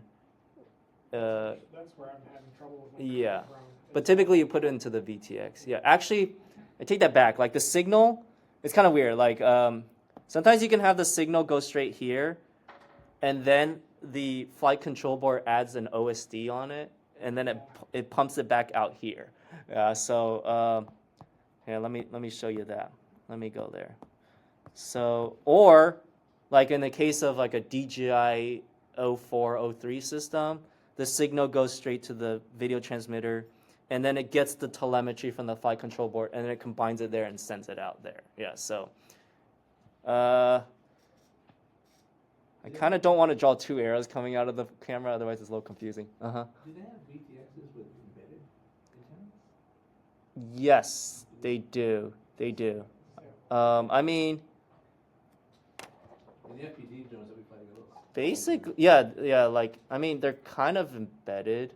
Like, they all have, like, on the VTX, they have the UFL connectors here that you put the antenna on. Because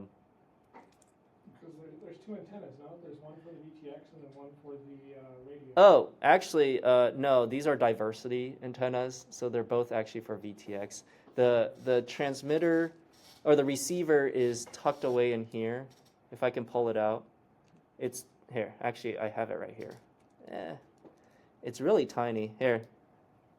That's the receiver. It has its own antenna built in.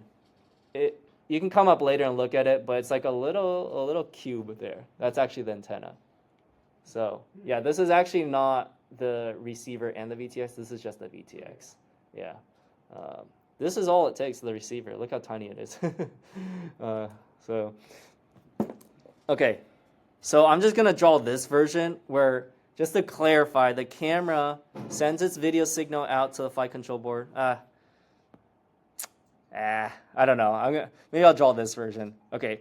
Just know that there's kind of multiple versions depending on what you buy and how it works. But I'm going to draw it like the DJI way, which is like the camera goes to the VTX, and then it also takes the telemetry and other data, the OSD data, and from the flight control board, and then it pumps it out from there. What does OSD mean? Oh, on-screen display. Okay. Yeah, so you see it when you fly a drone. It has battery percentage. It has like flight distance, speed. So those are all overlays. And in that software that I mentioned earlier, Betaflight, you can specify, I want this element to show up. I want it to be in this part of my screen. So that's the OSD. And the OSD is configured through the flight control board. Yeah, it's through Betaflight, which is interfacing straight to the flight control board. Yeah, so that's where you decide all that stuff. Yeah. Okay. Yes, camera's pretty important. All right. What else do we have? GPS. Oh, good. GPS. Yes. Okay. So let's type in GPS, and how does this interface here? Yeah, so the signal, it's sending to the flight control board, or is it getting signal from the flight control board? That's right. Think of it, is this, does it provide info or does it get info? Or, I guess that's yeah, that's kind of, is it, what's that? The GPS goes to the flight control board, but does it also send a signal to the controller as well? No, the controller is done through the.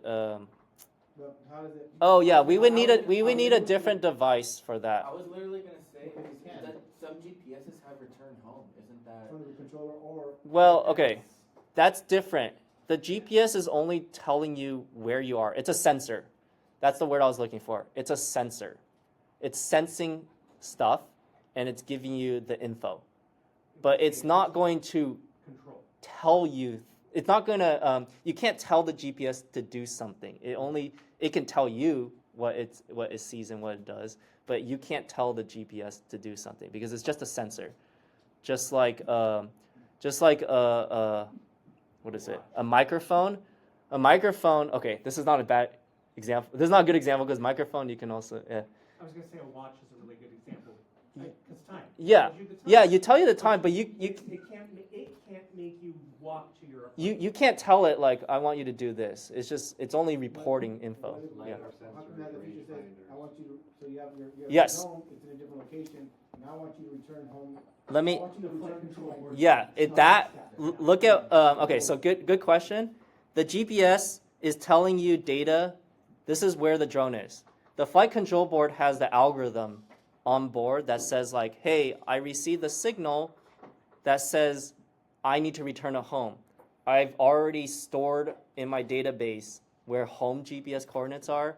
I'm gonna calculate what direction and heading I need to go so that the GPS coordinates of my home lines up with the GPS sensor. So it's going to keep going back there.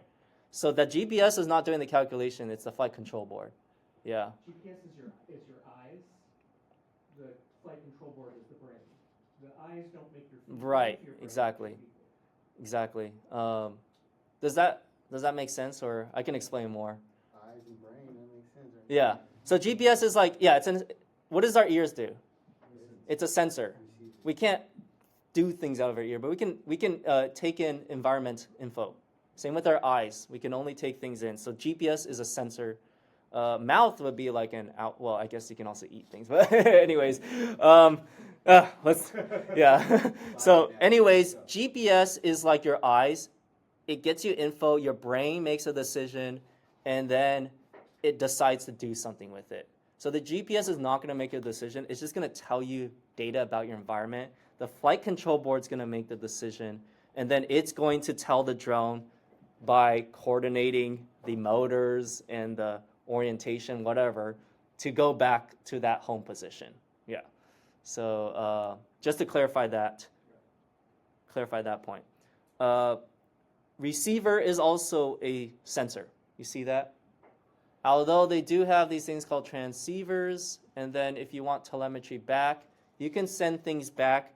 Like on your receiver right here, sometimes you'll see like RSSI data that's like, it's telling you like, well, actually that's not a data.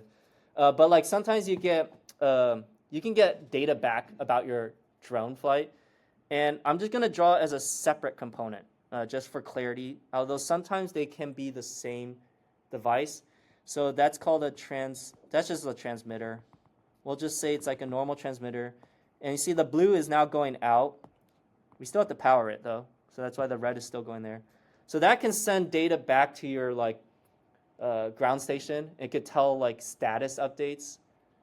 Like on your drone, on your DJI drone, how do you know how much battery percentage is left? Huh? Yeah, it's what? It just kind of tells you from the sensor on board. Yeah, but it has to transmit that data back to you, right? The drone is flying somewhere. How does it give it back to you? It has to do it through some transmitter.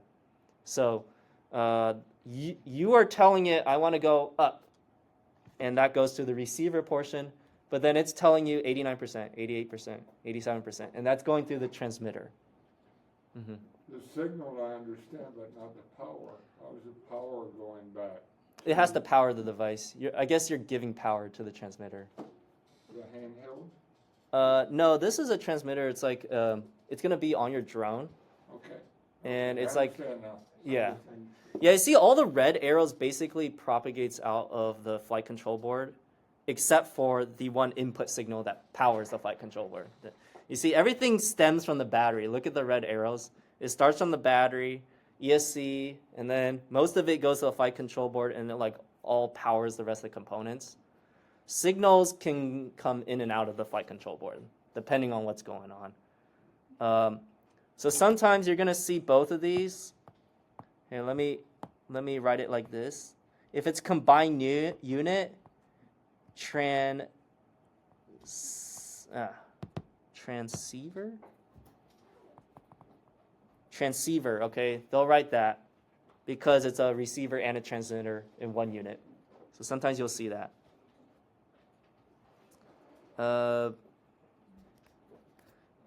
All right. Let me see if there's anything else. Huh? SD card. Oh yeah, SD card is like kind of like here. Yeah. I'll just write it like this. This is SD card. It's basically gonna be part of your like video transmitter. It'll be big, at least in the case of like a DJI O3 system. So oftentimes on FPV drones, I Yeah. see like big GoPros mounted to Yeah. the front of them. Yeah. Is that just going to be running like a separate system? It's just capturing higher quality footage, or is that actually tied into the VTX? That's a good question. So a lot of times, like I even have a system like that. It's called a Cinewhoop drone. Okay, so these cameras on here are like not that great. They are like low resolution. They're analog. They're kind of gonna be a lot of static sometimes. So they'll put a GoPro on there so that you get a very nice clean footage. So that's basically a separate system. So I drew it here on the side. This is not going to be transmitting anything.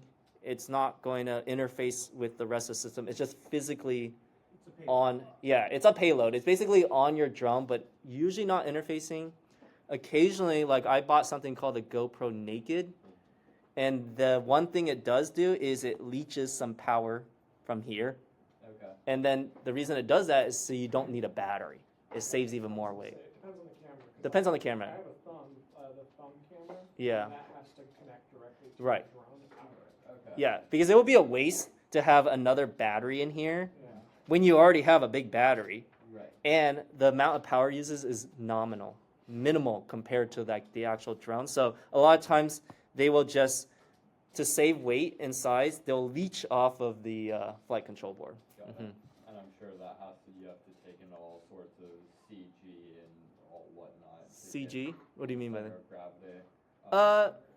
Typically the cameras are really light. Okay. It's not gonna affect too much. The battery is like almost half the weight of the drone is like the battery. Drone is not This- really sensitive at all. Because if it's off on the CG, all you're gonna do is really you're just gonna put more Yeah. stress on the flight controller, and it's really not that much stress. The flight controller will kind of make The it- battery matters though. Where you put the battery Battery can matters. really throw it off. Yeah. Okay. So Gotcha.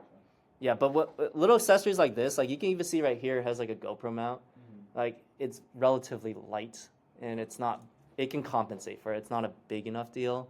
But of course, with bigger drones, bigger payloads, it does matter. Yeah. But sorry, I think you had a question. Yes. Would there be a port on the flight control board that's universal to receive something like that, or is that then where you would solder Receive. the GoPro? Oh, the GoPro right now, the red is telling you power.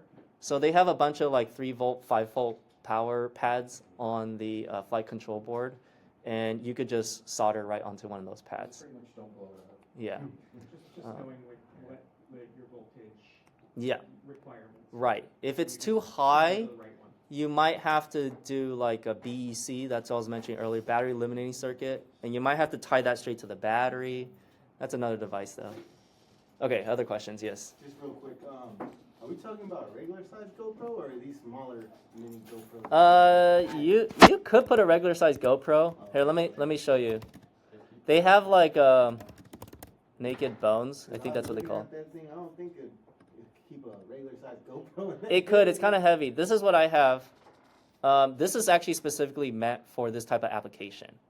How big So is that? Like your it's thumb? still like this big, but look how thin it is. Oh. You see, it's thin. Yeah. It's thin because there is no screen. Let me show you the backside. There is no screen and there's no battery. So you see this little port right here that plugs into your 5-volt pad. Yeah. Depends on the drone. And actually, You got a bigger drone, 5-inch, 7-inch. yeah, with this Carry a big full-size GoPro. with this GoPro, you can actually Small ones, you need a small GoPro. You can actually have a signal. This actually has 3 wires coming out. You can, oh, I'm sorry. You can actually have a signal coming from the flight control board to this GoPro because you can assign one of these to start record, stop record. Yeah, switch mode. Yeah, so, but this is fancy. In reality, a lot of time people just do that. It has its own battery. It's just its own little plot. It's just a thing on there. Same with remote ID. Typically,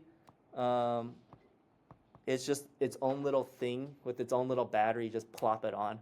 Like, yeah. So those are like little. If you did that, you would have to turn on. Yeah, you would have to turn on separately. Yeah, if you forgot to start recording, then you're in trouble. You just carry this GoPro around for nothing. Yeah, but this is the beauty of something like the DJI O4 system. It's a VTX with a camera that is higher enough quality to act as a primary recording camera. It's 4K, so you do not need a GoPro anymore. So I started doing drones when it was still like this, where it's like, this is not good footage. So you need to put a GoPro on. People still do this though, right? People still do this, but like with the DJI system, which I also have, it's nice. It's like don't need that extra GoPro. I could just use the camera on board, both for navigation and for recording. Yeah. It used to be a problem with the O3. It's too big for like smaller drones, and now they made like a O4 mini, but it's only 1080p, I believe. It's not 4K. Anyways, yeah, the Air. Sorry, that's what I meant. Yeah. They're getting. Those GoPro components, I'm sorry, Mm-hmm. DJI components can be caught up in You can still buy it. Yeah. Yeah, you can still buy it because I think this was like all. Oh, they're all out of stock? Yeah. Oh my goodness. Okay, so maybe they are caught up.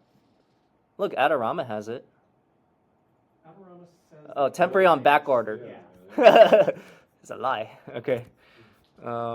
Yeah, you know what? I think they might be a little caught up. You might have to do a little digging.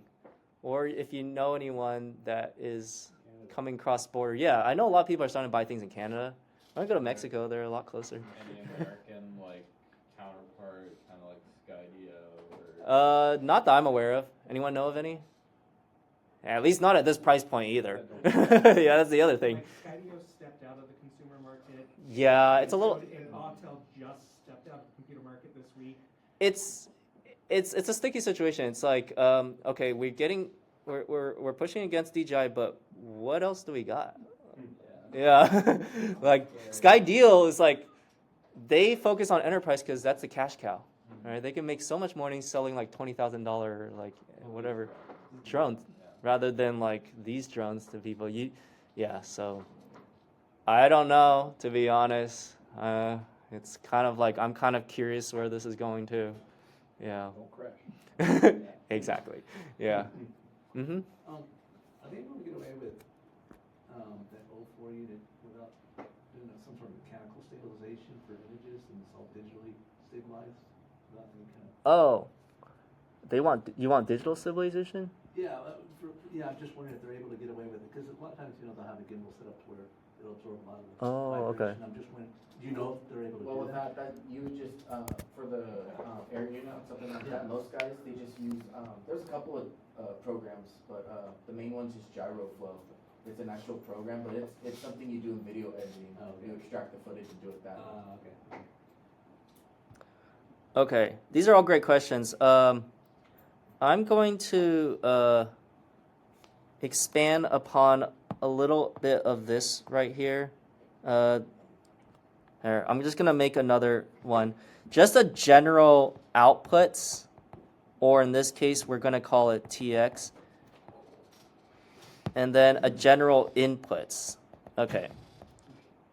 What is some outputs that you typically would want out of, like, I can't list all the different things active. I'll call it actuators or like action devices, but I'll get you started. For example, we could do like a servo gripper. Okay, so if you want to drop things, that would be an output device, right? What's another type of output device that you would want from the drone? sprayer? Yeah, sprayer, you could do that.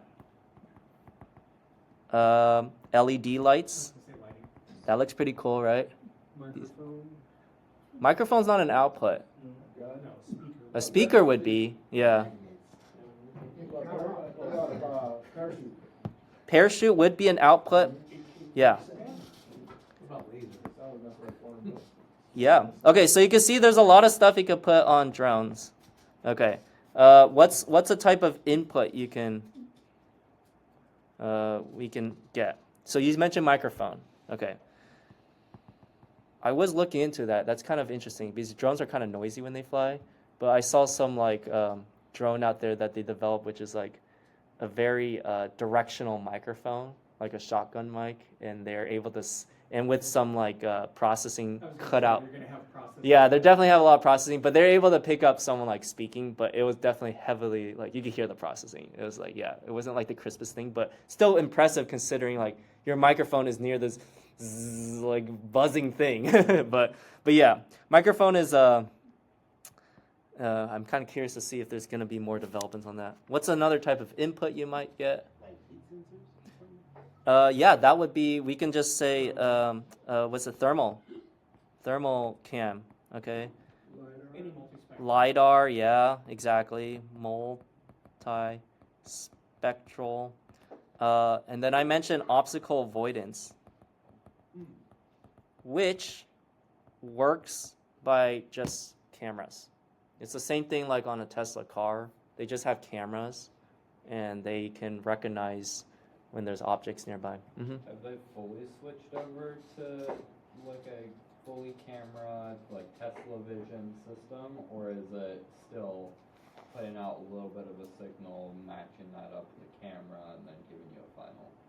Oh no, these you're talking on the drones? Yeah.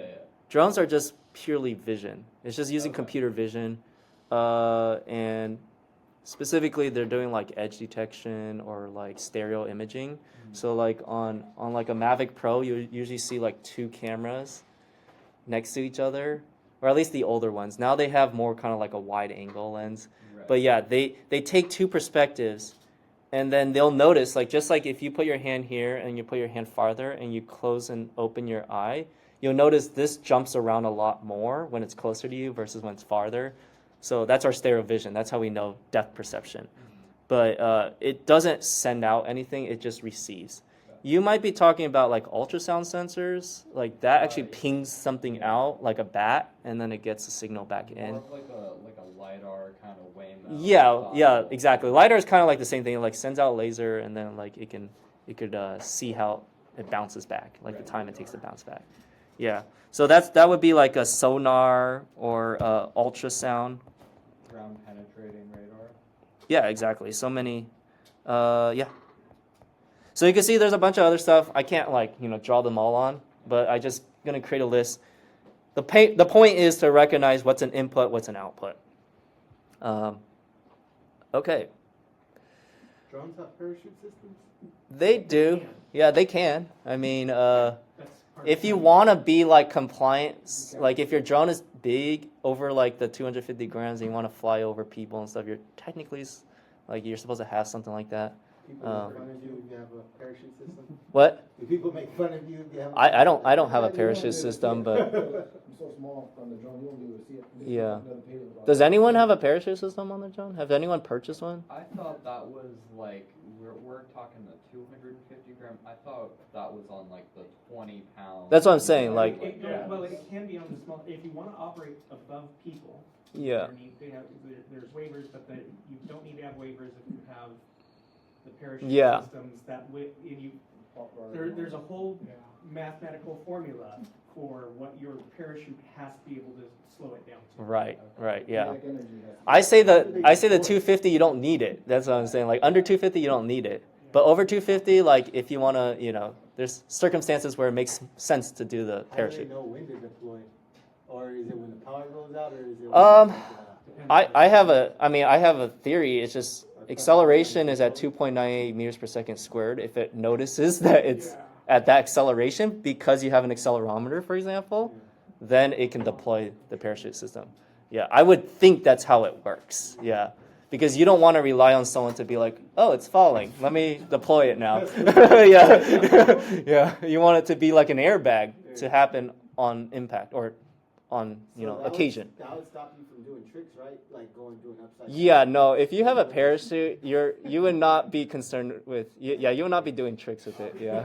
Parachutes are They're- primarily for if you're going to be flying over. Yes, exactly. Crowd work. Yeah, exactly. And they might put that like on a police drone if they're like monitoring a concert or something like a large gathering. Or Yeah, expensive ag drones, stuff like that, stuff when it carries something expensive. Yeah. You'd be surprised. Still need a 107 too for that. No, they don't. Yeah. Can't operationally. fly.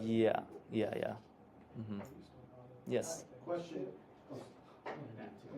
I was wondering, you know, if your bird is high and you're trying to come down real fast, like in the equivalent of a DJI Sport mode, can't we come down faster than what gravity, the acceleration would allow you to do? Can't we go faster than 9.8 meters per square coming down? Yeah. If you're good at it, like straight up in the ground. Well, yeah, inverted and full throttle. Yeah, I was gonna say if you're an FPV drone and you dive, you can do that. But normally, like on a drone in its upright condition, trying to do that, it's faster to just fall. I think. I don't think like actually because if you think about it, this is always counteracting gravity. So the most you can do is just shut it off. I don't think you can actually like make it go down faster than it falling. You would have to like invert it and go like this, which is an FPV drone. Well, not just that. Yeah. You'd have to get into like G's, and you could accelerate your speed. Yeah. Airspeed through it. Yeah. I don't know when you would do something like that though. Wait, is there? Well, I was Is, just wondering because one time I was bringing my bird down in sports mode. Yeah. And then I realized, okay, it's gonna hit the ground pretty hard, so I better stop. But then it still hit the ground pretty hard anyway. oh, that's momentum though. That's momentum. Okay.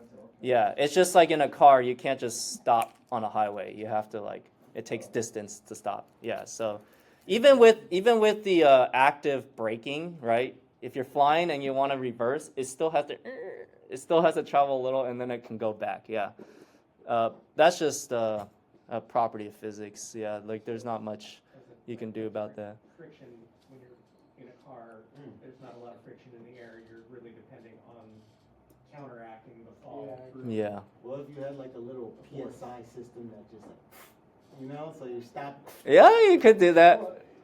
help you stop quicker. Yeah. Accelerate. Yeah, if you have a need for it, you can install one. But it's like every. Aliens, You said you can counteract the momentum by throttling the opposite direction on your drone.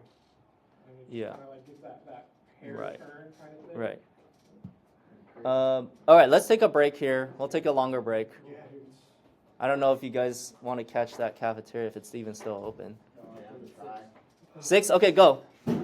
6:15. All right. Really understand this. I mean, that's the hope. By building it, you will understand all of this, the ins and out. Okay. All right. Now, what I'm going to do is I'm going to go over the homework because I want you to see these parts for yourself. Okay, so let's go into Canvas. Okay, here, go ahead, take your photo. You're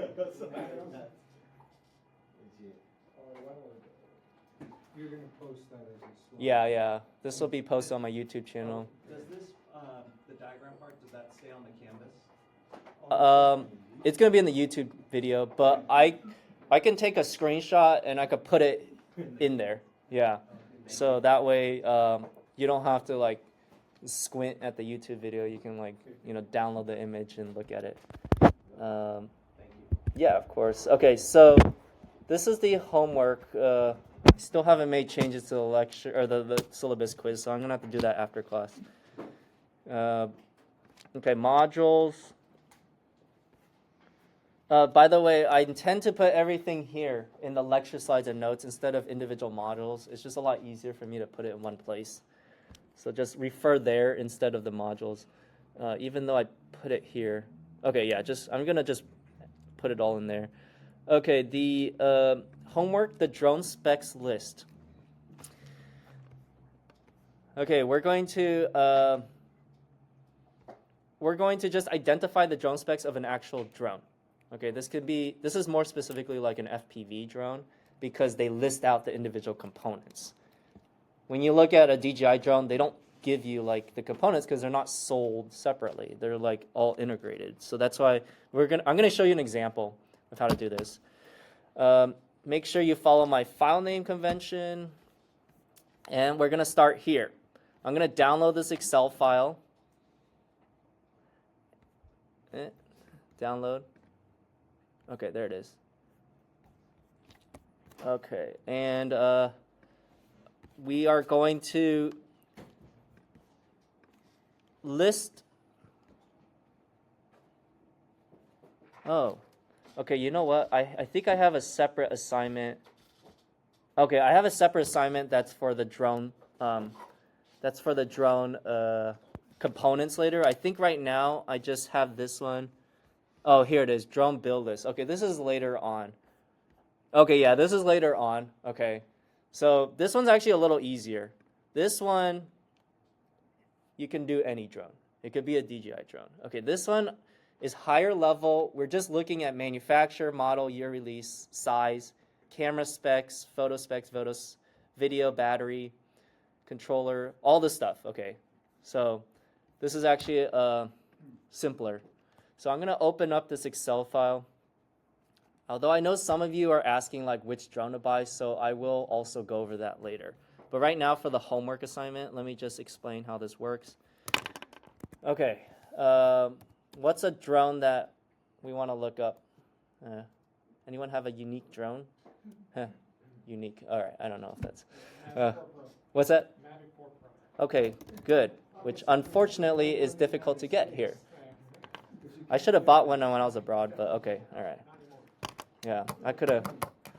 Oh yeah, that's right. I have to do a VPN if I want to do that. Okay.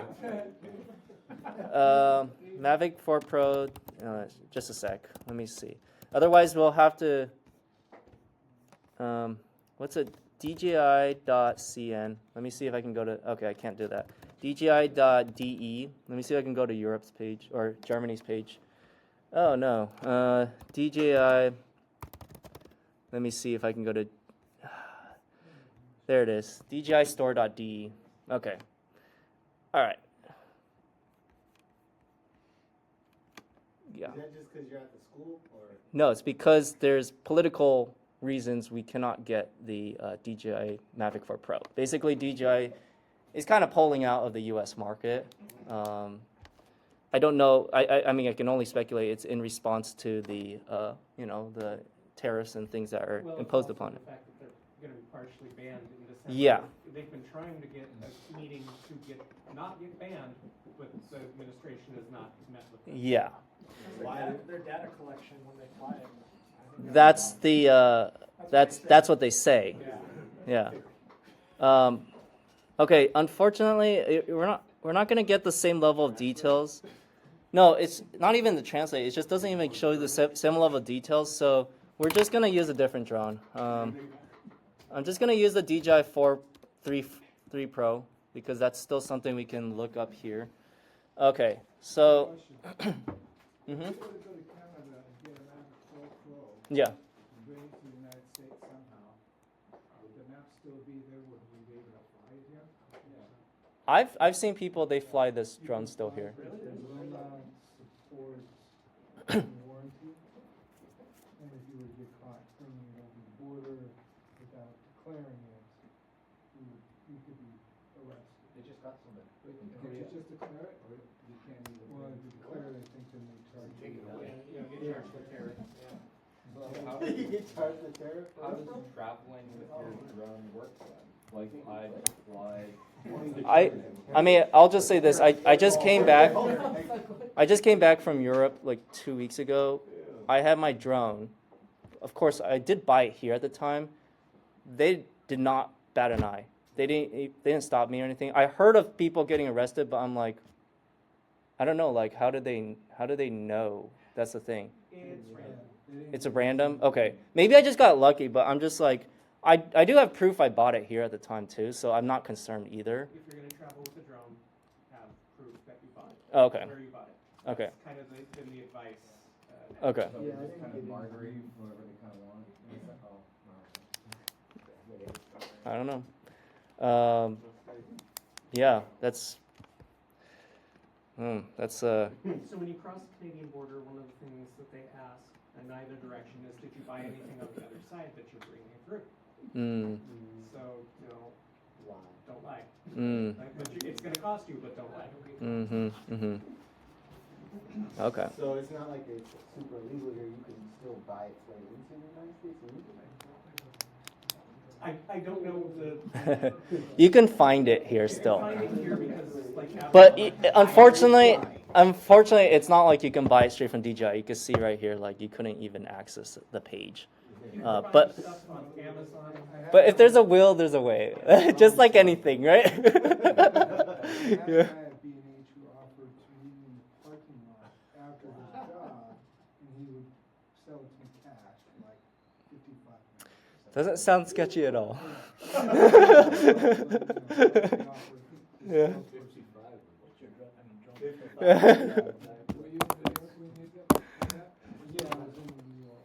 Okay. Let's go back to this. So here, you guys probably already know. We can just list it. What is it? DJI. What's the model? Mavic 3 Pro. The year released. You might have to Google this. Okay.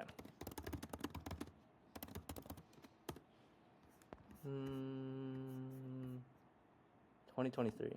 Okay. 2023. And what is the size folded? And this may not be applicable for you if it doesn't fold, but I'm gonna do this. And then I'm gonna take this second one and I'm gonna put it unfolded. Weight is 355.5 grams. Is that with batteries? Oh, this is the battery weight. Let me takeoff weight. That would be with the battery. Okay. The purpose of this exercise is not. Don't get too hung up if you put the weight with or with that battery. I just want you to look into the specs. Yeah, that's the purpose of this exercise. Max speed. I'm gonna say horizontal speed. I didn't really specify here, but I'm just gonna say horizontal speed. Max takeoff altitude. I said feet in this thing, but whatever. We're just gonna do meters because they listed it like that. Don't worry about converting it and stuff like that. Again, right? I just want you to be used to looking at the specs.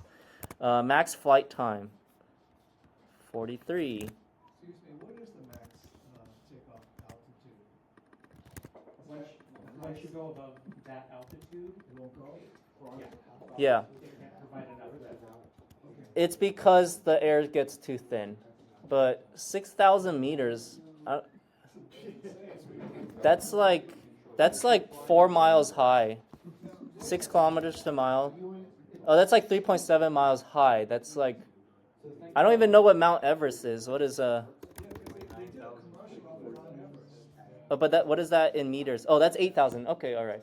I thought I saw a YouTube video where someone was like flying. I think even DJI put that on there or something like that. I think there's certain propellers you can get to that have a different Okay. lift efficiency. Yeah, that's true. I don't know. I personally haven't ran into that situation, but oh wait, let me see here. Max overall flight time. Jeez, I only saw 2 times. I'm gonna just say. All right. Well, I don't know. I'm just gonna say this one. It's not in there. Okay. Distance. But some of you, I don't know, personally, like a lot of times you just buy it because you saw some YouTuber or whatever review it. But actually looking at the specs is quite impressive, right? Like, wow, max total travel distance, 28 kilometers. That's like 20 miles or not, like 22 miles, something like that. But you have to remember these are under like optimal conditions, like in the middle of the desert, where there's no other interference. Yeah. Still very impressive though. That just gives you the assurance when you are flying somewhere here, it's not as big of a deal. Like, and then there's also the legal things. Yeah. 21 meters per second. So how fast is that? That's about times 3. It's about yeah. So yeah, that's really fast. Oh wait, but that would be feet per second. Yeah, that's 46 miles, almost 47 yeah, miles per hour. yeah, yeah. Question? Pretty fast for a GPS, yes. This spec sheet for the homework, Yeah. so is this essentially, so we would have to, in order for that to kind of work, would we just, so the homework would be look up an RTX drone, not necessarily the components then? No. Just Like RT. right in the flag kit? Yeah. Just look up any drone. So you can look up if you want to look up a non-DJI, you can do that. But yeah, I would say don't look up the FPV this time. That's a separate assignment that I saw later in Module 4. Basically, when I get back the following week, not next week, but the following week, we will do that as the homework assignment. Okay. Because I just introduced the topics, and I don't want to overwhelm you by giving that. I want to have you review a little bit more and maybe look up a drone yourself, and then we can do that as the homework assignment.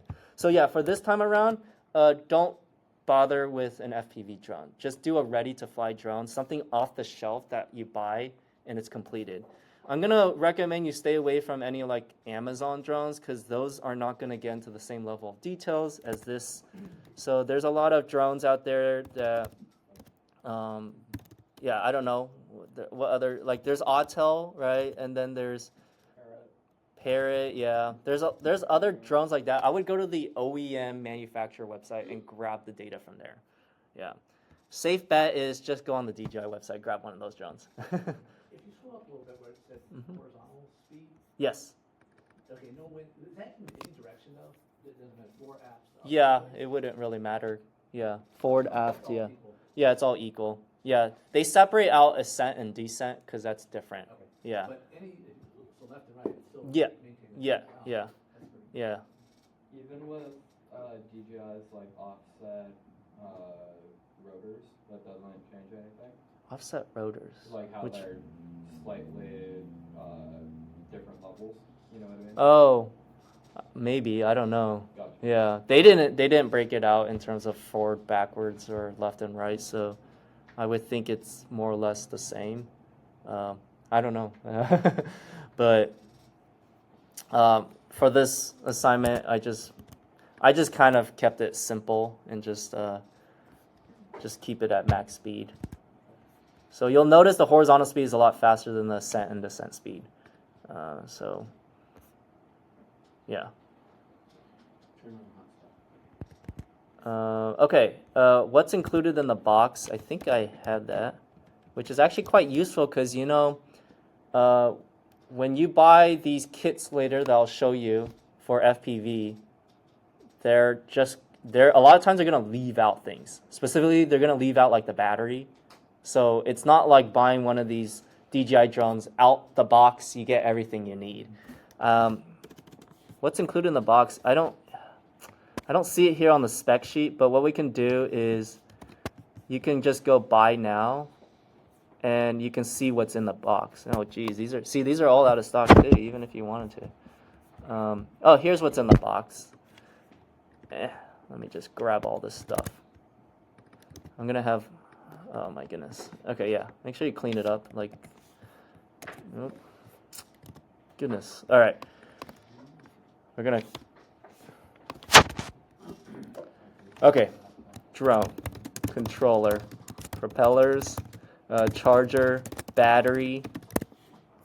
You could just make the cell bigger instead of editing. Yeah, yourself. yeah, I could. This is good. This is good enough. USB cable. What else? Storage cover. Okay, yeah, you get the idea. Price. How much was it if it was available? $21.99. $21.99. URL to buy. Well, actually, that's a good question, but whether it's in stock or not, I just put that there. Okay, I could do the rest, but I think you get the idea, right? Yeah. Okay. So just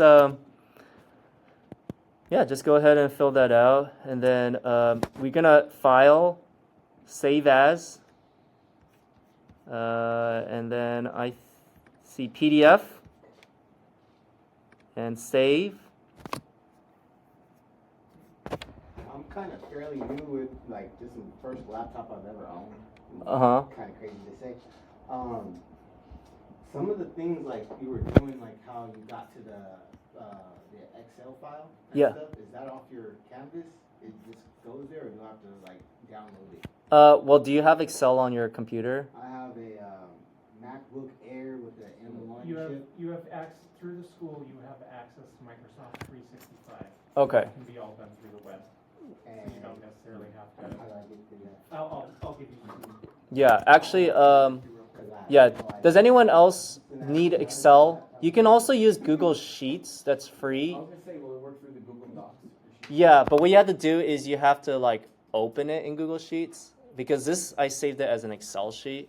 But then you go to sheets.google.com like this, and then you go to blank sheet, and then you go to file, import.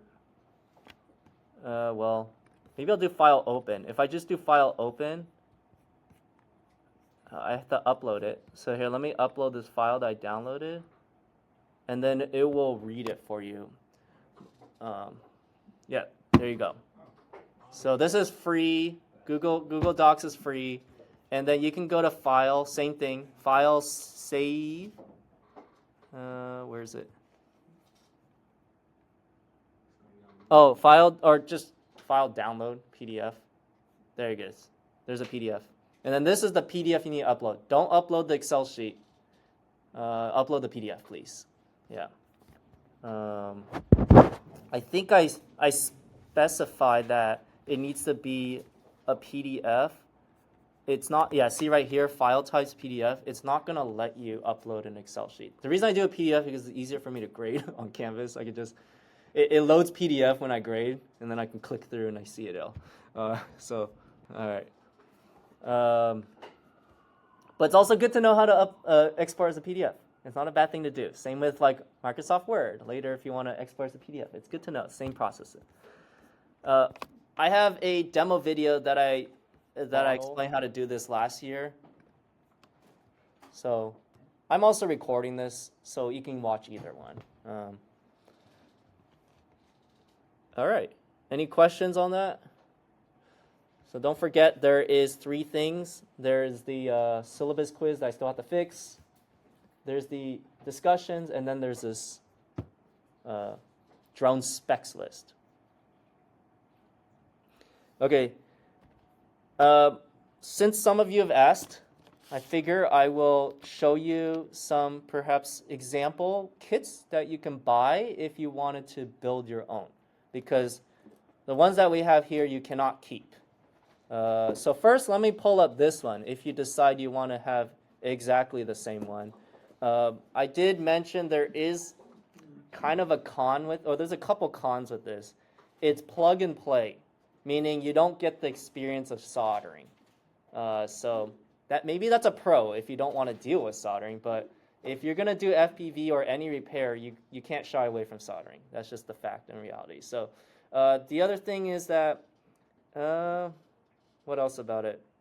I mean, it is a slightly older drone, so it's not going to have the most updated parts, but it still works. So let me pull that one up. That one is the Rotor Riot.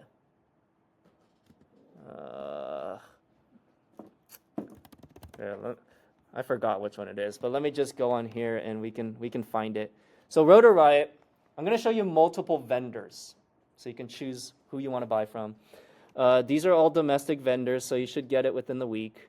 But here is, okay, so this is a solder-free drone. So I'm going to go solder-free drone. Oh, there it is. This is Skylight. This is the drone that we have here. It's pricey. Okay.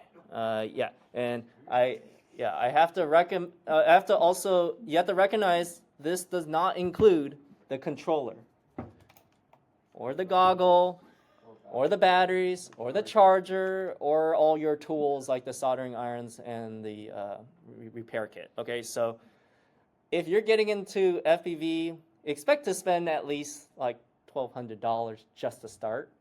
But then subsequent drones will cost you like a couple hundred because you can reuse the same controller, reuse the same charger, reuse the same goggles. If you purchase it correctly. If you purchase an analog and then you go digital, oh, you got to buy it all over again. So choose wisely. Bad for people getting into this right now. Yeah. Used to be so cheap. I know. I saw that price jump. Look, it says $699. Oh, it says from. Oh, it's probably because these. Yeah, okay, I see. I know. These prices are crazy. Like, I used to start, like, a drone you can easily get for, like, $300. I don't know what the heck is going on. I was looking at different companies and they were cheaper. Yeah, so shop around. Sorry, what was the question? Someone. You mostly use digital now? Or Depends. I actually still have both systems. what should I get? I would say for most people, the digital would be better. Yeah. Analog. The analog I still use on like my tiny drones. Then I use the analog systems. They're very lightweight, both in power consumption and in actual like physical weight. So it's nice for the little drones. But digital is prevalent enough that I would probably stick to that. It does cost more though. Digital costs more to start off with. But it's kind of like if you buy a nicer phone, a nicer computer, it will serve you. The benefits are worth it, in my opinion. Okay, so if you're interested, this is the Skylight 3. Now, before you buy it, this is why I meant this to be an extra lecture, because there's options. So this is your VTX. This is a Fat Shark Avatar HD. The O3 is the digital DJI digital system, unavailable. That doesn't mean you can't build it with an O3, they just don't sell it as a kit. So you would have to later buy it separately, which, yeah. Then they have this one, they have analog, okay. And then they have receiver. So they have different protocols, just like think of it as different languages. How is it talking to your controller? So you have to choose the right one. So I would say you can't just buy a drone. Well, you can, but there's a lot of considerations when you buy a drone. You want to make sure you choose the right system to begin with. Otherwise, you might buy drones that can't communicate with your goggle, it can't communicate with your controller, and that's going to be super frustrating and super expensive. A mistake, okay? So, long story short, what I would recommend nowadays is use the DJI digital system for your goggles and ELRS for your transmitter, okay? That would be my recommendation, but read up on it. I will talk about it later. I'm only bringing it up because some of you might want to buy it in advance, okay? But that would be my recommendation right now. What for your transmitter? Huh? What for your transmitter? ELRS, Extended Long Range System. That is kind of like the standard now for a lot of the FPV systems. Mm-hmm.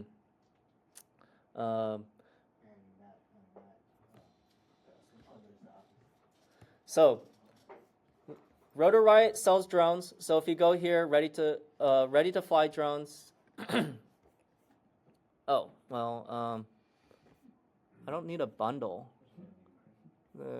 They have like. Okay, see, I would go to the DJI O3 ready to. I don't know why they sell as a bundle though. Or are they just stacking it for visual purposes? Let me see. Well, it's definitely individual. I don't see a way they can sell 4 of those for $6. Oh yeah, it's just individual. That image is deceiving. I don't like that. You see, that's why it's important to read the specs. Okay, it has. This is what we're gonna do later for our other homework assignment. We're gonna do like the individual components. You recognize some of these already, right? Yeah. Look, here is our VTX down here. Here's our frame. Okay, but you have to recognize it doesn't have battery on here. It doesn't. Yeah, so they don't tell you specifically what it doesn't have. You have to figure that out. Okay, so Rotor Riot is one thing. You get 5% off. Yay, 5% off, yeah. if the timing's good, maybe Labor Day they might have sales. Check their social media. That's what I like to do. I wouldn't spend too much. Okay, so my recommendation to begin with, if you're gonna buy an FPV drone, buy a small FPV drone. Okay, it's a lot easier to learn on, and they also are a little bit. They tend to be a little cheaper too. So I wouldn't go gung ho. This is actually still a little bigger than I like to start off with. So Get FPV is another supplier. Yeah, so let me pick through Get FPV. They have a very extensive options. So if I was to start off with, they're always changing. So I don't even know what to recommend anymore. So I have to find out right now. Ready to Fly. These are, but you guys want to build it, right? You don't want to buy one that's already made. You want to build one? Okay. Let me see if I can do FPV kits. See, the one that's affordable is out of stock. Darn. Okay. Well. See, this one's in stock. Okay, actually. Yeah, that's the Barwell. This one right here. Barwell's the kit. Barwell is a YouTuber. He's a FPV YouTuber, so he has really good info. I learned stuff from him, and then I regurgitate it here. Yeah. So if you look up Joshua Bardwell, he is like, he has a great YouTube channel that is all about FPV and stuff, specifically FPV stuff. So he'll go over reviews. When you're looking to buy a drone, watch his video on the reviews of that drone. Okay. Okay. I actually really like this drone, and is it actually in stock? I'm surprised if it is. Oh wow, it's in stock. Actually, I need to tell Jade to see if they can still buy it, because this is a better drone in my opinion than this for a couple of reasons. Let me get the one that says right here. The reason it's better is because one, it's smaller. It's actually something you solder, and it has GPS. All of that for a fraction of the cost. You see that? $626. So I like this drone, and I've taught people how to build drones with this one. This one was actually it's commonly out of stock, so the fact that it's in stock is, I don't know how much longer it's going to be in stock, but I would get it. Okay, so you see this is what's in the kit. You have your flight controller ESC, your VTX, your GPS is somewhere here, one of these things, and then the components. The only thing it doesn't have, and typical when you buy these things, radio, goggles, and battery, and charger, and tools. Okay, all right. But it will tell you which one to buy. It will say right here.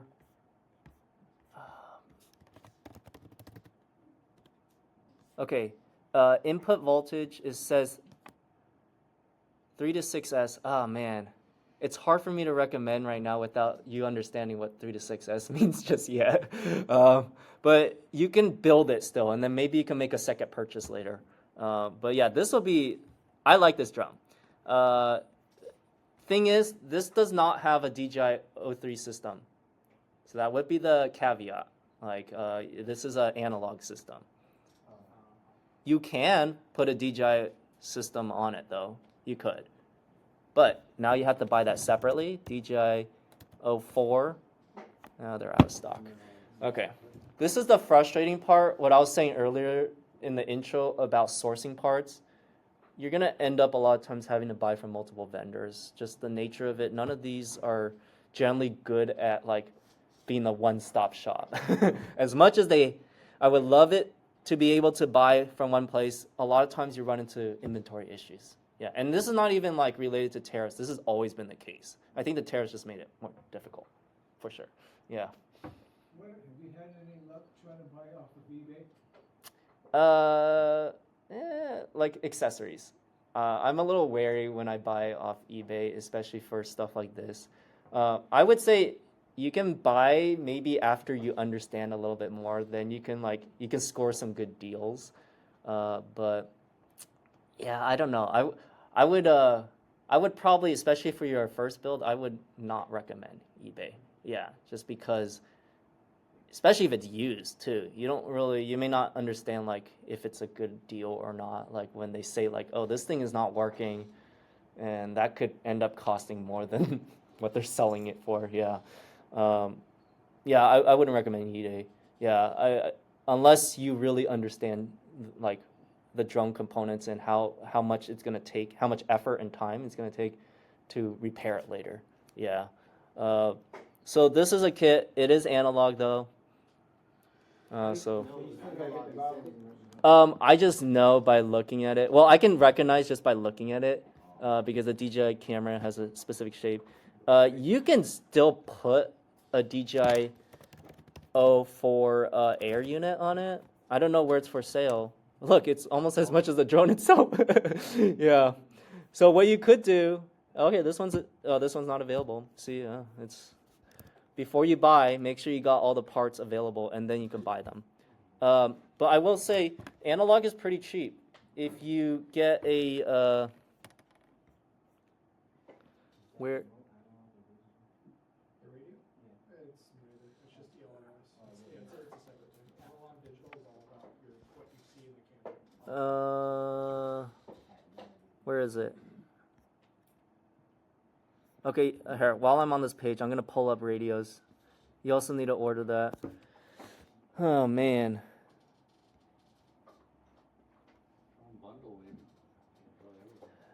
The drone bundle, I think, still doesn't come with the control, or oh, here it is. Okay, see, they broke it out. It's a little misleading. They broke it out into HD and then just FPV, but that's Fat Shark is what we have here. I know it's a funny name, but that's what we have here. That's an analog. You can get these are expensive analog stuff, but you can get like cheapy analog ones and it'll still work. Like this one, look. You can get that thing, $129, and it'll still work. It just may not be as fancy as the other one. But if you want a digital system, Let's say the HD0, the Box Pro, does HD and analog. oh, okay. HD0 box. You had it on that screen. There's a V2 out now. See, I'm a little out of touch because I'm still using my separate analog, separate digital. I already have those, so like I haven't been shopping. I guess I don't know what's out there now. Where is it? You saw it? Scroll up.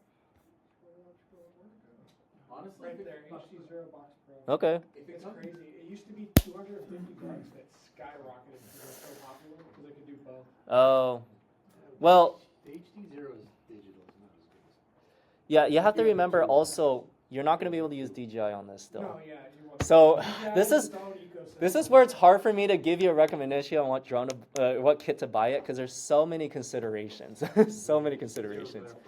But HD0 uses everything else. Whereas DJI, you buy DJI, you can only use Yes. DJI. HD0 will just take every. Yes. Technically, HD0 does do DJI. It does? Yeah, it does. It actually, but it just doesn't do it that well because DJI wants to. DJI is like the Apple. It's like the Apple of the drone world.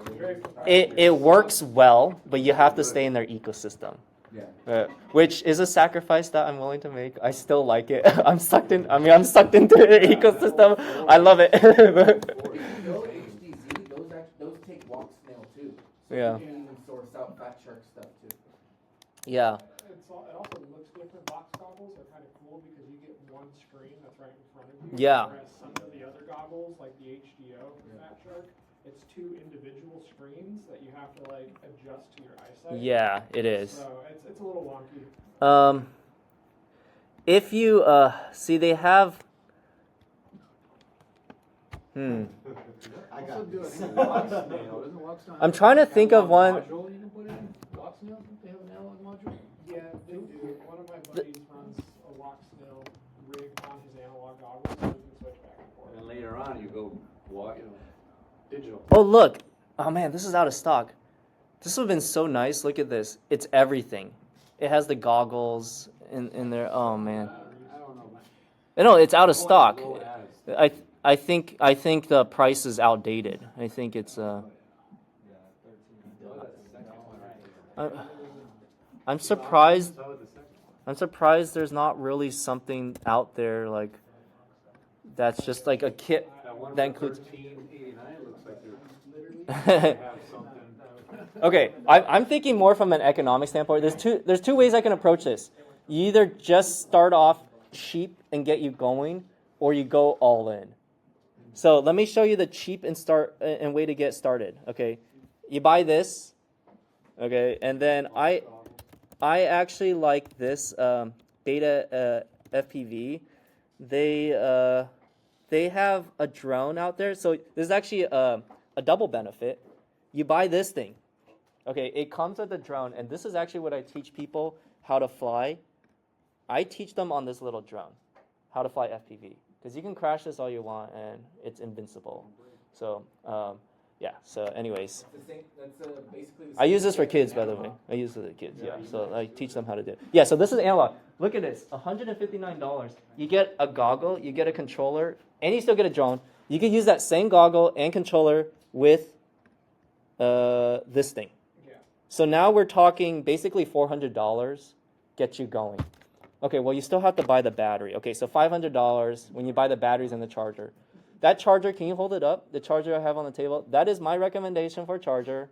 It's a Hota D6. Okay. I would say this. Don't buy it yet. We have chargers in class. Just use the chargers in class, all right? So you can buy that later. Yes, thank you. I brought it up. I'm showing it here on the screen as well. D6 Pro, I like it because it's a dual charger. You can charge 2 batteries at once, and you can also charge your phone. You see right there. All right, so don't worry about buying the charger yet. Let's just keep it simple. That's my cheap proposal. You could buy the SkyStars G4 on Get FPV. You want to take a photo before I move on? And then I'll be there in a sec. Yeah. And then Cetus FPV. Oh, yeah, the battery. We have batteries back there that you can borrow for now. No, this says 4S right here. It comes with 2 batteries. This is such a good bundle. I'm telling you. It's such a good bundle, yeah. Honestly, the fact that the price hasn't gone up is amazing. Yeah. Yes. Is that kit cheaper than the Baby Hawk kit than what AMAX offers? Let me see. Is it a kit? Is it it's a kit. Does it come with all that stuff? It comes with everything. Yeah, it's literally a carbon copy of it. Where is it? I think it's Nano Hawk. Like, try Nano Hawk. Well, this? But it's just the drone itself, right? That one? No. I forgot what it's called. It's sitting right there. Yeah, but does it come with all this stuff? That's the thing. It does. No, they make the kit. Okay, I recommended this because somebody else that bought it too. it comes with a controller and the goggles. And this is an ELRS controller, by the way. I actually, the kid that I taught, I used this exact combo. So I can vet this out that it works. The goggle, the controller, paired with this thing. It works. You have to build it all, just Huh? rebuild it in class and solder it. Yes. This requires soldering. Okay, you would still have to buy a battery. Oh, there's another thing you have to buy. I almost forgot. You have to buy a receiver. You have to buy an ELRS receiver. Because, okay, see right here, the receiver, battery, goggles, radio controller are not included. Okay, so we got goggles and radio controller with the other kit. Battery, you have to get on your own, which they recommended a, let me see what they recommend. Usually if you read the specs, they'll tell you.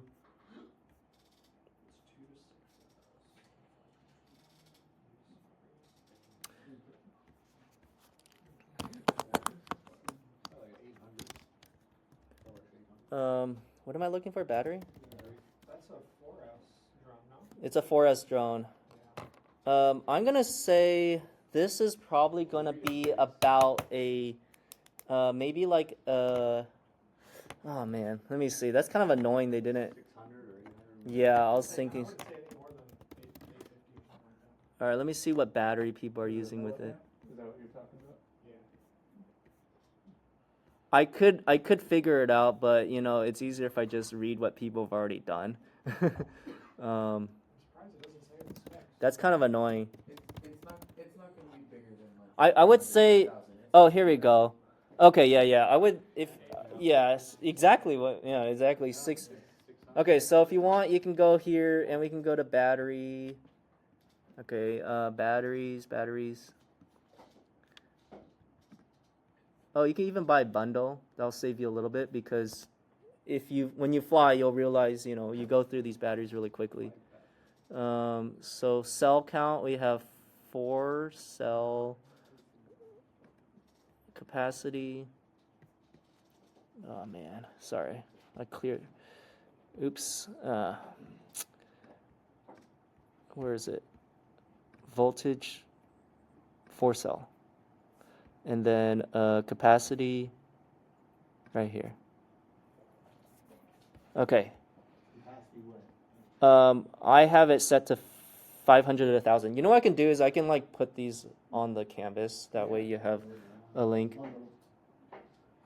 Okay. That is so expensive. These are. This is ridiculously expensive. Okay. Oh my goodness. There's so many vendors. I buy my batteries from here. But don't get it, you raise the cost, they really Yeah. jacked up their prices. Like What's that? Pyrodrone too, another one. Yeah, Pyrodrone's pretty good. Yeah. Pyrodrone is okay. They're cheap. Whew. All right. I think I've confused more than informed at this point. Yeah. 'Cause I will put the links to what I saw. Okay, and including batteries. I will put the links on there. And then I would recommend maybe do a little bit more research and see if that's something you want to do. Yeah. Type in RC hackers. RC hackers. Okay.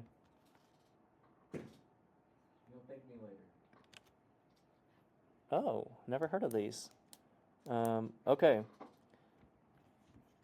All right. So they just sell batteries. Just batteries. Okay. Alrighty. Yeah, there's a lot of suppliers out there. You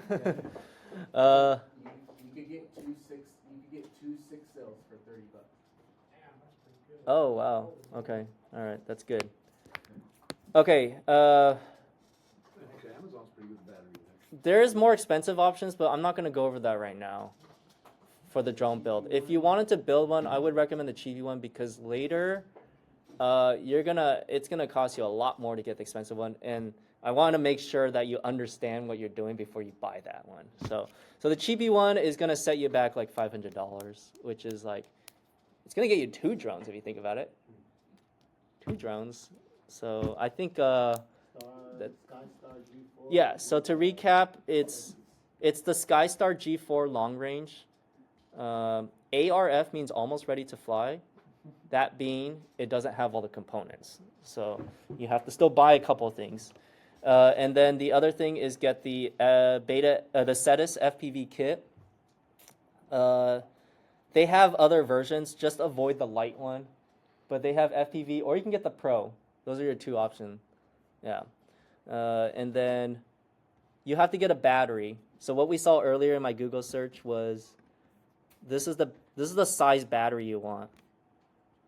Yes. What's the lifespan on the Cetus? Lifespan? What do you mean? Like of the battery during flight. How many cycles? The flight How time? many cycles? Yeah, flight time. Oh, flight time. Oh, flight time? Oh, it's like 4 minutes. Yeah, it's that. Wow. Okay, look. You'll find with FPV drones. Don't buy the battery. We have battery here. It's not for you to keep, Time with the little white. but at least you can. This is a 550, so it's a little bit on the low end. Yeah. But it's a 4-cell 550.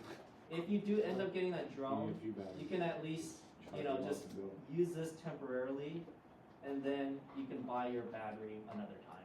Maybe when you purchase the rest of your charger and other stuff after the class. I would recommend that. Just start simple. That kit, you don't need to get another controller. That kit, yeah, you use the controller. You can use that controller. What? You don't have to buy a separate controller for that kit that you're showing.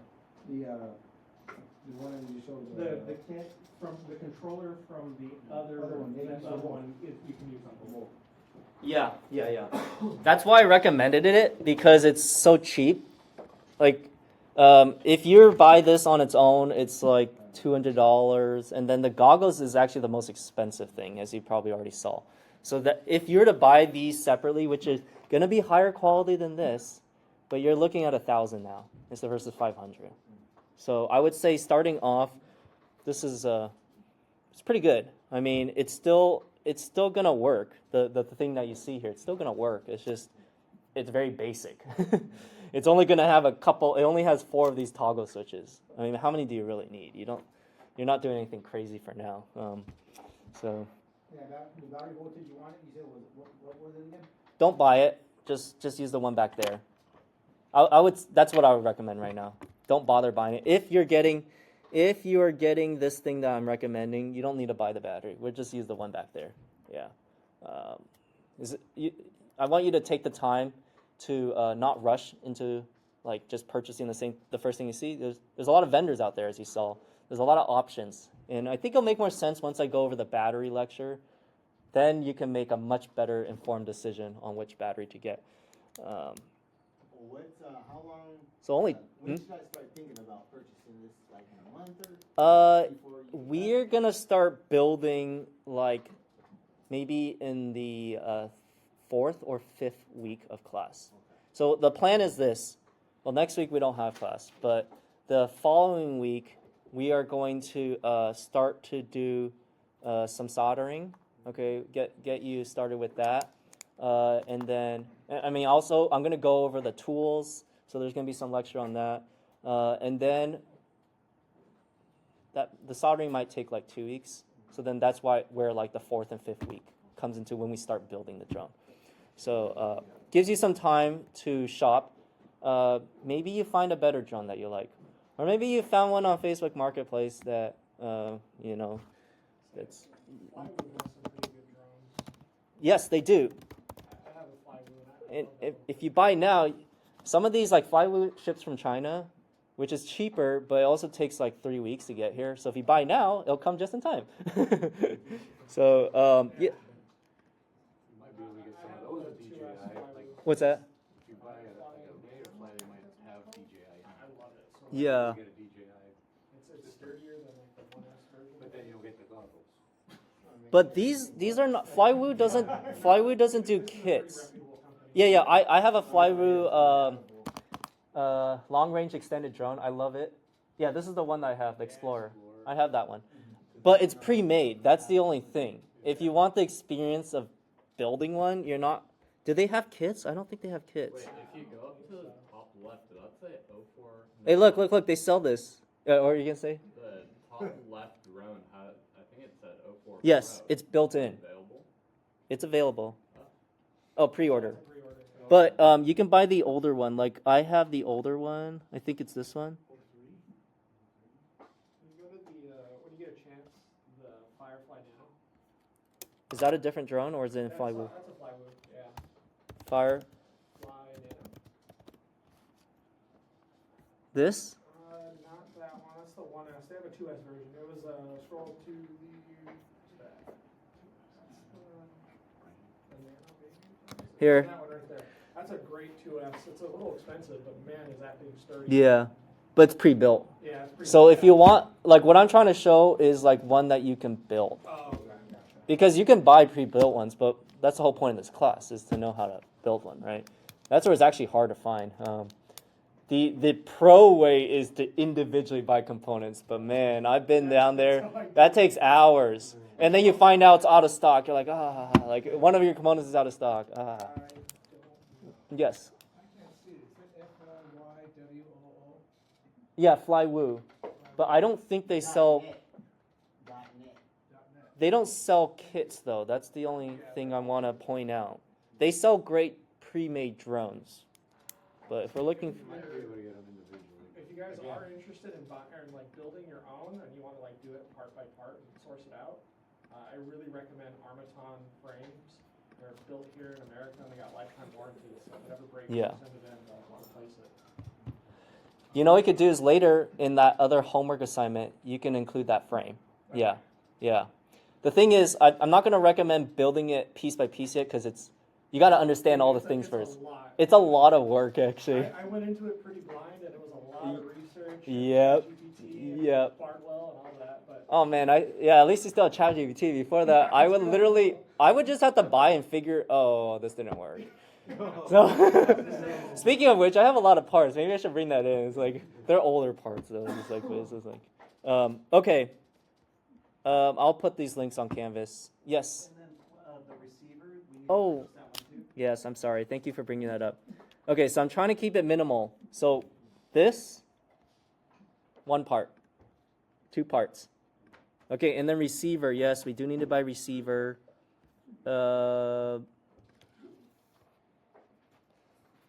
Okay, you want to see protocol. We want ELRS. It doesn't matter, 2.4 or I don't know. Okay, let me just see ELRS. Oh, right here.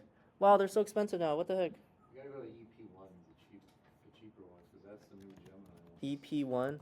Yeah, keep going down. All right, let me just filter. You can get these for like $20. I'm not even not even a year ago. Those are What the heck?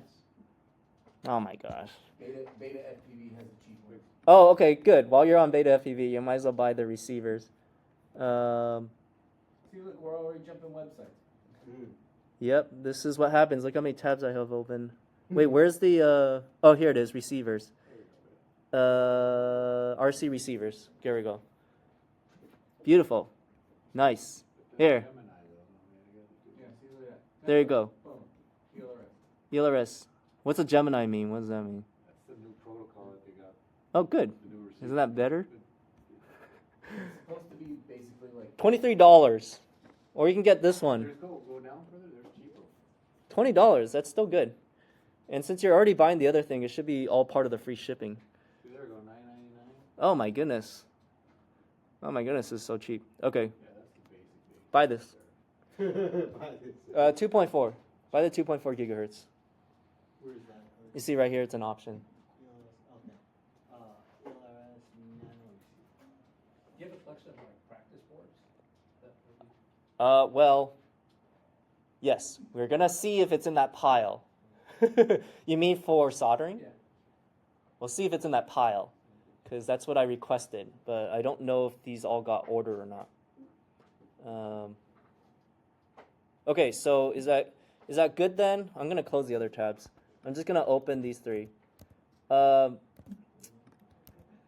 Now, this is not the only option. It's just this is I think I closed the other one, the drone. There it is. Okay, those are the 3 things. I'll just leave those 3 tabs open. Yeah, those are the 3 things to get. Yeah. And then that's what is that? That's like $400, right? $229 or $226, $160. Yeah, plus tax and shipping and whatever. Yeah, so not bad to get started. Okay, any questions? Okay, let's clear this table or let's figure out what we have. Recording.